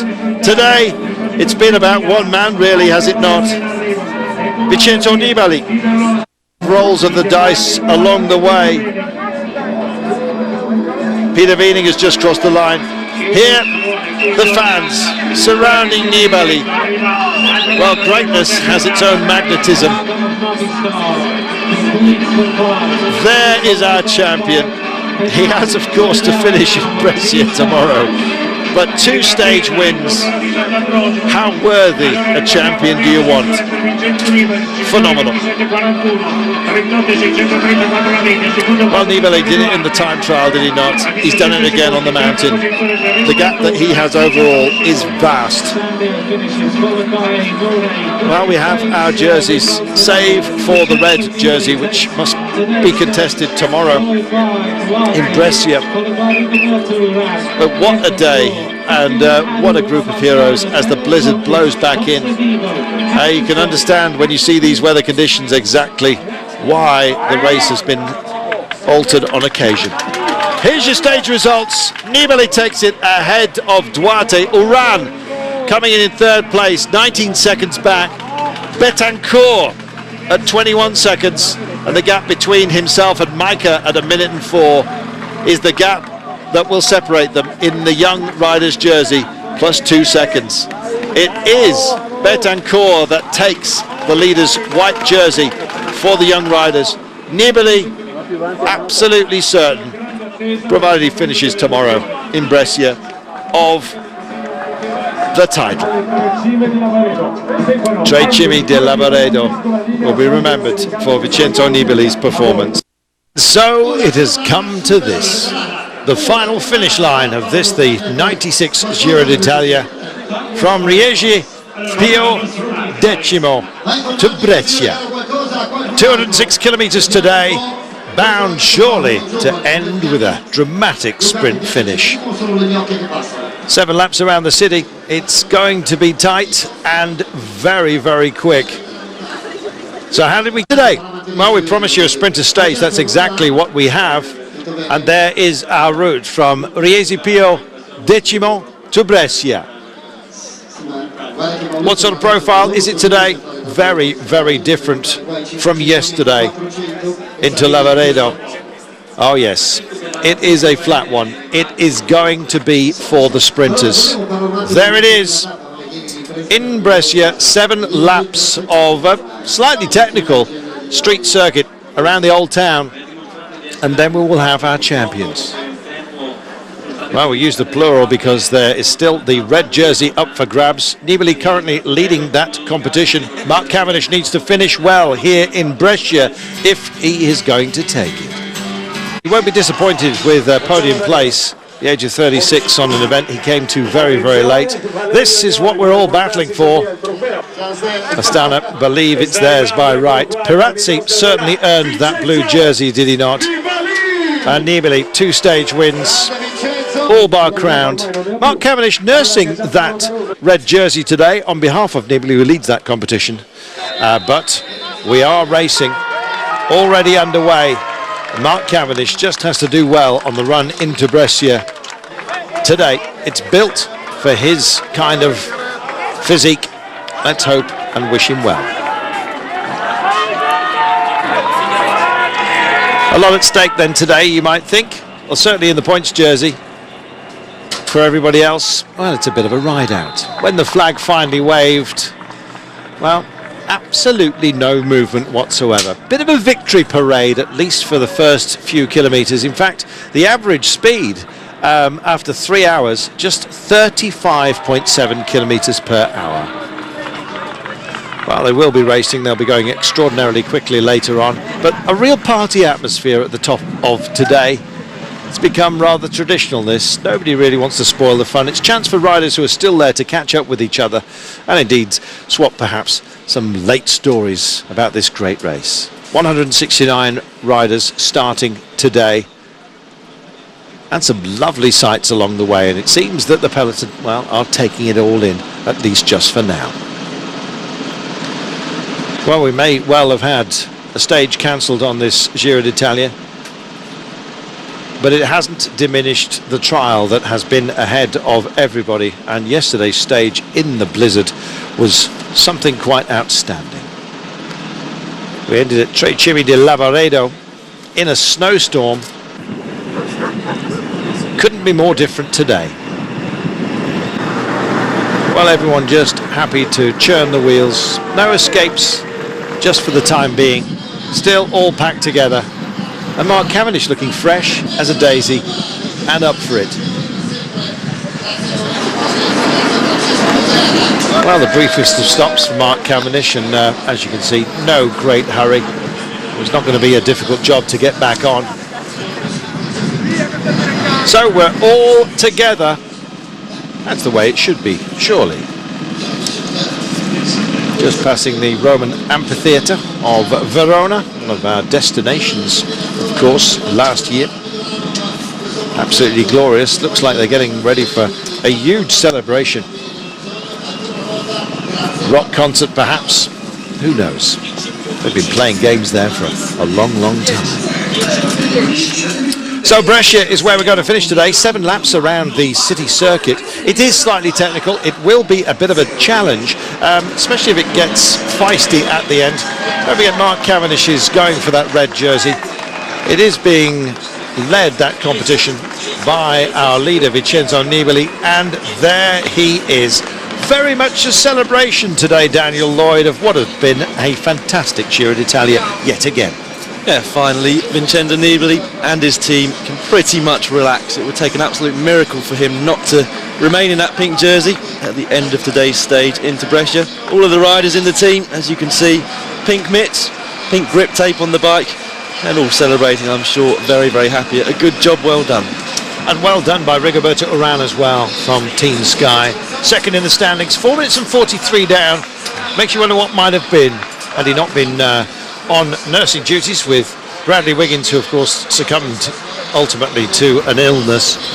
But Urán, great result for the Colombian, and in fact the Colombians went extraordinarily well and have done throughout this race, haven't they?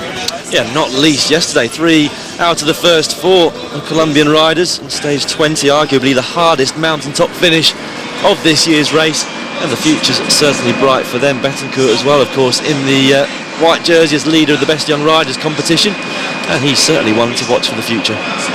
The chance he had was when his teammate Visconti won his second stage.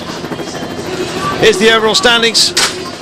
Vincenzo Nibali comes into this final day leading by 4 minutes and 43. Cadel Evans 5 minutes and 52 down after having what we believe was gear change issues yesterday on the final climb, so he was distanced but still gets a podium. Scarponi in 4th place ahead of Betancourt, the Young Riders jersey classification winner. Should he finish today, of course. Niemiec, who's been a real revelation. Micah, who was second only to Betancourt in that white jersey competition. And Sausti, who wore the pink. Sant'Ambrogio won a stage. And Domenico Pozzovivo rounding out the top 10. Well, it is very much a celebration of what has been a fabulous Giro d'Italia. And with 88 kilometres to go of what has been a very testing race, especially perhaps because of the weather. It's found out a lot of riders in terms of their levels of confidence. We've seen riders taking a tumble in the wet. We've seen the snow playing a part. It really has been quite miserable on occasion. But throughout it all, these riders have just got the bit between the teeth and gone for it and provided the most spectacular entertainment. Even as we waited for a long, long time for them to reveal themselves through the crowd midway through this race, through the cloud I should say, replaced by a crowd today that come through the feed zone here. There's a lot of people waiting for bidons to be cast aside. Oh dear. Luckily one of them's got a stage win, the latter. The former is now in the white jersey with 3 second places. He didn't celebrate the other second places quite such vigor, did he, Betancourt? No, just in case. Yeah, exactly. That was a big one. As we headed into Firenze, Florence, we were mentioning it just a moment ago. Pantano, incidentally, from the Columbia team, had a huge grin on his face. Hey, you were talking about pizza. That's your half they're sharing. It's amazing, isn't it, how teams just share the love at the end. There we go. Well, the pace is not the quickest. It's not the most dramatic, but wait till the end of the day. Looks like a capricciosa. One of your favourites. I wonder if he's got olio picante on there as well. Gosh, I'm getting really hungry now. That panini you bought wasn't enough today. I don't know. Incidentally, somebody asking, favourite food? For me, spaghetti a vongole, which is baby clams in with spaghetti. Very, very light sauce it is, but absolutely delicious. It's one of the most common things you can actually get. So if you ever see vongole, go for it. Dan, favourite dish of this year's most ubiquitous? Don't say pizza.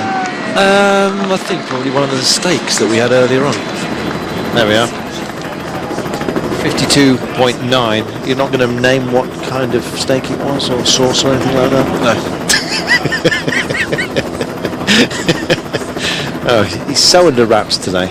52.8 kilometres to go, and I've got to say that everyone at the moment is shrouded with inactivity. Yeah, the Astana team being allowed to bring the riders into this final circuit of Brescia, and they reached the first time across the finish line with just under 30 kilometres to go, so another 23 before we see them coming into this very beautiful town full of spectators. The sun's got in slightly, unfortunately. Yeah.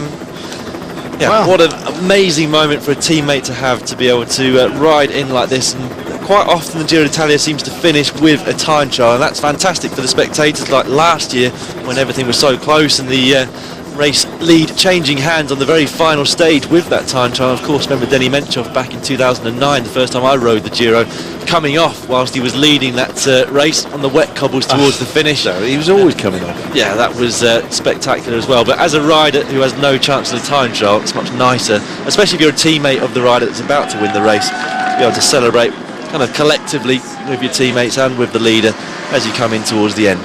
Blue skies behind us, clouds up ahead, so keep your fingers crossed, because there are some technical turns for the sprinters to deal with, and I've got to say that we look like we're right underneath a dirty, great big grey cloud at the moment. I'm just hoping it's going to be a victory parade.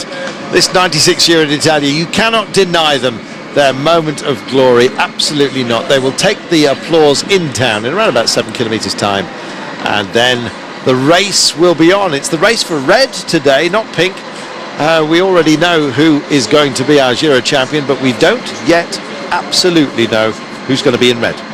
No, not yet. And even at the 16k to go, Mark, when we get the next intermediate sprint, we won't know probably for sure. Anything can be happened. But if Mark wins that next one, 99 points in the red jersey and on the podium, which is 600 metres away from the finish line. A spectacular podium it is too in the piazza there. We were there at the press room a little bit earlier on, and I think they just decided it would be a much more fitting finish and platform for the riders to go up onto than it is here at the finish. Well, there is one danger kilometre here. You know that, don't you? Because after the intermediate sprint with 4 to go, you still have to wait until you get to the crash zone of 3 kilometres to go. So between 4 kilometres after the intermediate sprint, if he wins it, and 3 kilometres to go, just in case there is an accident, No, he's got to go for it. And in fact, it's points, isn't it? So I'm just shooting myself in the foot here. Well, anyway, it is going to be a bit tricky, and it will be more so if we've got some rain knocking around. You're shaking your head, Dan. I'm not surprised. It's been a long 3 weeks. It really has. There you go. Looks like they've shot themselves in the foot. Look at this. A whole new livery. It's quite groovy. Yeah, not sure who makes their bar tape, slightly off colour. Not quite the correct pink, but no, it's great. As I was mentioning at the start of the programme, obviously not all of our viewers here at that point, all of the riders donning pink mitts, pink bar tape, pink socks, and it's just nice to be able to celebrate the victory with your team leader rather than, I mean, it is a huge team sport. It's like, it's very difficult to see why when you very first get into the sport, because one rider crosses the line first each day and gets all the glory. But Mark Cavendish himself always mentioning that I think it was on the second stage that he described himself as like a kit car, and the team is like a kit car and he's like the exhaust, the bit that goes on last and makes the most noise. It was great to see him so relaxed, to be honest. You were saying that riders choose their own names. Nibali got it wrong with the shark, didn't he? It should have been the panther. And then the theme tune to this.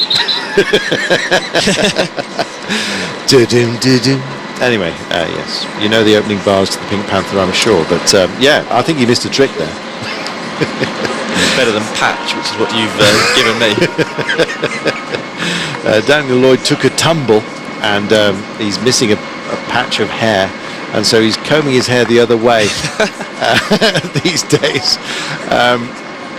frankly, I wish I could comb my hair the other way, but there's only one way for my hair to grow, and that's in a bag. Yeah, I'm keeping my hair these days in a box. 34.9 kilometers to go, and they're coming into the outskirts of Brescia, and well, the crowds will line the route as our heroes enter town. I don't think Perazzi realizes that there's a bit of a parade teeing up here, and he needs to get up there with the blue jersey. It's not necessarily that all of the jerseys go up towards the front, particularly the Tour de France stage, which is where it's more common for this kind of stage to occur on the very last day of the race. Kind of for the majority of it before they come into the final circuits, and then racing can go, and the riders that want to attack can be let loose. Very much looking forward to this run for home right now. It is the parade, and it's drawing Vincenzo Nibali and Astana lead us into Brescia. Cavendish will certainly want to take those overall points, which also lie across those intermediate sprints. Hope that makes sense. It is slightly confusing. You have two competitions rolling on at the same time, but Mark Cavendish is looking for 8 points from that intermediate sprint, 4 laps from home. 31.6 kilometers to go, and here enter the Gladiators. Yeah, and you're getting to see exactly how tight this circuit is now. That's one of the 90-degree left-hand corners, not far before they come in here towards the finish line. But it's not going to be easy, this last circuit. It is absolutely not going to be easy, and it's going to be well contested. There's a lot of teams that haven't got anything out of this Giro d'Italia in terms of a stage win, and today they will be minded to attack. First of all, we're going to take the applause across the line. This is another one of these 90-degree corners we were talking about. This brings us on to the main body of the run-in, I might add. There's little corners here. There are some kinks to be dealt with, as you can see. The finish line will beckon, and I'm just counting from this point. 1, 2, 3, 4, 5, 6, 7. What apparently look like 90-degree angles to be dealt with, and then it's the long sort of lazy right-hander as they go towards the line. So stick with it, have a look. As you can see, they're going against what would be the traffic flow on occasion here, and our ferry mic cover just getting into shot. But yes, it is very technical. You have covered manholes, as you can see. If they get wet with a dusting of rain, there's going to be trouble. I think that cloud has actually disappeared or dissipated, thankfully, so it's possibly going to be dry. But now you get a vision of what we are dealing with, and still they're all getting into position. That's 1,400 meters from home. There is still a left-right kind of chicane, I think you're allowed to call it, both approaching 90 degrees in just a moment's time, and then there will be the long bend round to the finish line, which is that lazy right-hander that we were talking about. And there's Garzelli in his last ever Giro d'Italia, the veteran of this year's race. Won it back in 2003, 10 years ago, just being allowed to ride off the front. So there's obviously been quite a lot of talking going on in the bunch this morning about exactly what format this final stage of the race was going to take. Well, there we are. In fact, it is Garzelli, oh dear, missing out on the parade.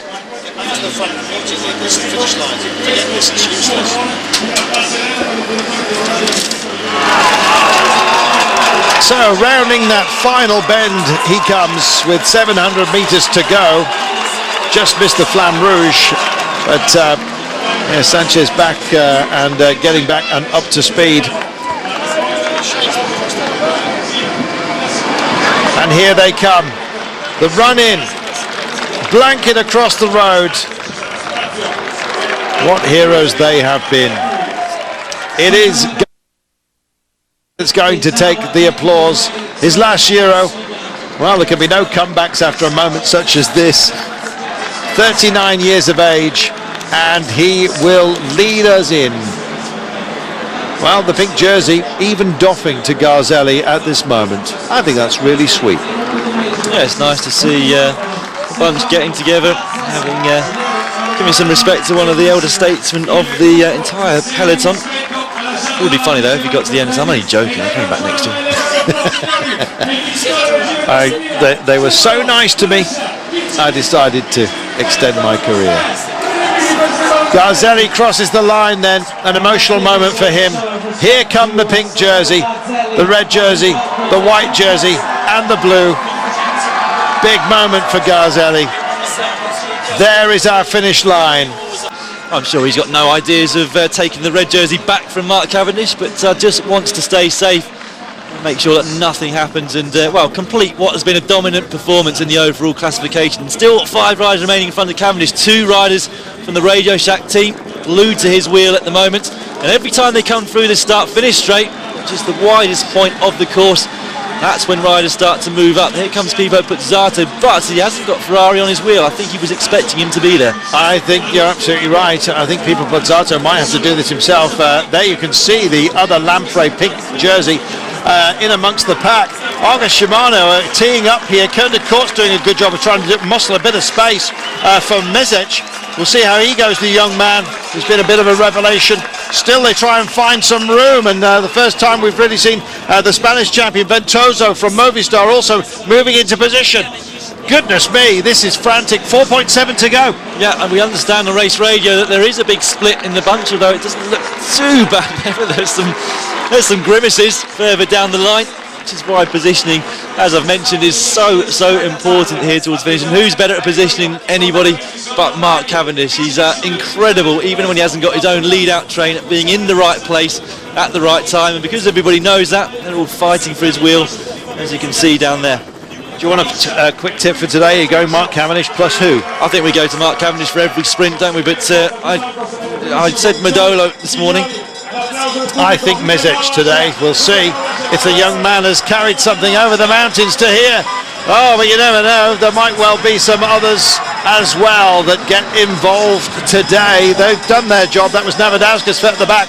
Last lap and the bell is ringing upon them. And here come the Gladiators once more for the final time. They're into the last loop around Brescia to bring the Giro d'Italia to a close. And plenty of riders still want a bit of this. Yeah, they do. Interestingly, Vinny Fantini have got a couple of riders up towards the front. Their main sprinter of the race, Francesco Chigi, went home a long time ago. Whether or not they're trying to think of a little bit of an attacking. Mark Cavendish getting swamped just slightly at the moment as Omega Pharma Quickstep begin to struggle for the first time since we came into this circuit. Adam Hansen and Kenny De Haas are there as well for Lotto Belisol, so they've clearly got a late delivery. I tell you what, Robbie Hunter's not that far off the nose. No, it looks like an attack off Popovic going off the front, or trying to. Or is he just doing the lead out for Nizzolo? Anyway, it's going very fast, and Robbie Hunter is the second guy in line.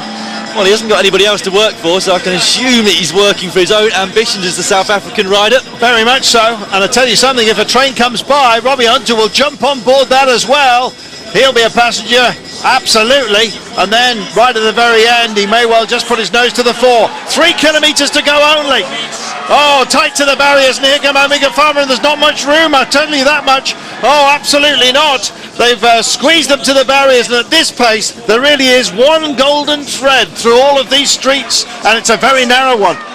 Well, Popovic really putting an injection of speed on the front. Still Robbie Hunter in second position. Now Omega Pharma Quickstep, they've worked it well, because they had a little bit of respite then behind those two riders. Robbie's got to drop back slightly and try and get in somewhere on the wheel or just behind Mark Cavendish. Bardiani and Cannondale coming up as well on the left-hand side as we look down now. I can also see Kenny De Haas, I think, from Lotto Belisol is up there somewhere. Nizzolo with one teammate left, 2.4 to go. 2.4 to go, and Modolo's absolutely on the wheel at the moment of Mark Cavendish. Robbie Hunter's just been distanced ever so slightly off the front. 2.3 to go it is right now, and it's that very nasty series of corners that they've got to deal with.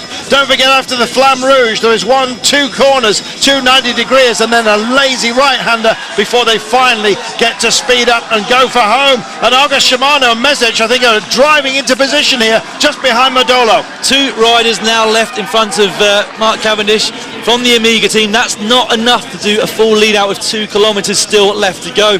He just wants to be in a good position though and not get swamped, and he's going to have to make his own position in terms of other riders' lead out trains as we come in towards the finish. So, Mark Cavendish is there. He's got two men in front of him. Modolo is just behind him. So is Viviani. That are the two green teams of Bardiani, Valvoli, and indeed Cannondale. Lampre still involved here. Pozzato has found Ferrari. I don't know whether Pozzato is going to do it for himself. 1.6 to go. The Flamme Rouge is rapidly approaching. Just beyond the Flamme Rouge, you've got about 200 metres before you've got that nasty series of curves. That's the turn towards the Flamme Rouge right now. Well, it beckons us. Glory beckons. Mark Cavendish in the red jersey, which he already has enough points to secure, but can he get the win? We think it's possibly him, but goodness me, there's a lot of quick men just behind. There certainly are, and it's Modolo who seems to appear to have got the wheel of Mark Cavendish. Just behind him, two of the Cannondale riders. I presume one of those is Viviani, but I think he's second or third in that line of lime green, as you can see off the back of Mark Cavendish's wheel. I'm assuming they're going to start coming around them very, very shortly. Last kilometre of the race. Underneath the Flamme Rouge they have been, and here come Lampre with Pozzato and Ferrari both together. Oh, and this is a mugging game by Viviani. He's going early, is he? Maybe that's the way they've got to do it. Boss the front of this coming into these corners. Terrific piece of riding by Cannondale right now. They take that little chicane. Mark Cavendish is aware of the danger, so is Robbie Hunter. They're both there. Mezec close at hand. He's just a little bit distant right now off this very select group of five. There's Mark Cavendish in the red jersey, still got a man. Oh, and they're picking up the pace here. Cannondale, they're going for the line, approaching the 5.5-hour mark, but time's running out for them, and so is the road on this 96 Giro d'Italia. They take that lazy right-hander, and the road opens up, becomes wide, and it's go time. Yeah, they got one rider in front of Viviani now on the right-hand side. Mark Cavendish has got one teammate left, giving it an almighty lead out. Here comes the sprint for the line. Well, Modolo's also at hand here with Mark Cavendish, Viviani as well. Modolo, Viviani, Message also involved. Mark Cavendish goes, Viviani stays with him, Modolo's at hand. Oh, Mark Cavendish is going for the line, and he takes it. Mark Cavendish has done it again. 5 stage victories from this year's Giro d'Italia. The red points jersey as well belongs to him. What a phenomenal performance, and what a phenomena as a human being do we have in the quick man, Mark Cavendish. Well, what about that? It doesn't get more dramatic. He had to pick up the points along the way, and now his bid for glory has been successful. 5 stage wins. What a king. Mark Cavendish secures the red jersey and the stage win, and now we know all of our jerseys at long last. Going into the red and securing red, Mark Cavendish. Modolo and Viviani pushed so hard at the end. Nizzolo finishing just ahead of Mezec. Ferrari did get in the frame, but only 6th place. De Haas, Belletti, Visconti and Paolini rounding out your top 10. There is the pink jersey. That is the winner of this Giro d'Italia. Vincenzo Nibali, what a hero. Mark Cavendish on this day, almost as great. Phenomenal. So we salute Nibali, our champion. We salute Mark Cavendish, the amazing sprinter who has taken the red jersey, and in fact now makes it 5 stage victories on this year's Giro d'Italia. Well, cycle racing doesn't get much better than this, and believe me, we have loved this 96 Giro d'Italia and hope you have too. Core, the young riders jersey winner, finishing ahead of Niemiec, who was so much a part of many sprints. Micah, runner-up in that young riders competition, finishing in 7th place ahead of Inzausti, our stage winner. Sant'Ambrogio also took a stage. Domenico Pozzovivo rounding out the top 10. Well, breathless it always is when Mark Cavendish is involved, whether it's a sharp intake or a sheer cry of joy. He always delivers something, and today that something was a 5th stage win and the red jersey. The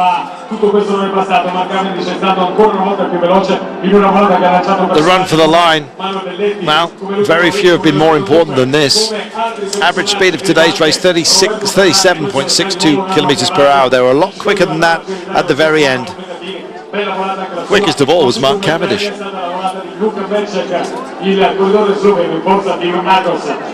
That was a fantastic finish there by Mark Cavendish as he powered his way across the line. We will, of course, have the presentation of all the classes. Always first to thank his teammates. Never shy of issuing his thoughts and indeed his thanks to his teammates. Brescia, now we wait our champions. We have quite a platform upon which to make our presentations, and the ceremony essentially is about to start. It does, however, have many, many elements, so in some ways it's the beginning of showtime. Mark Cavendish, when will his powers ultimately, as all things must, diminish? Who knows? Right now, there's no one better.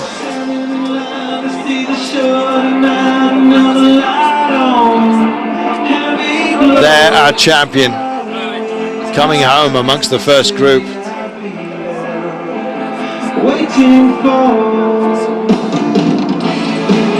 Well, it's about the battle for pink. And overall, one man head and shoulders above the rest.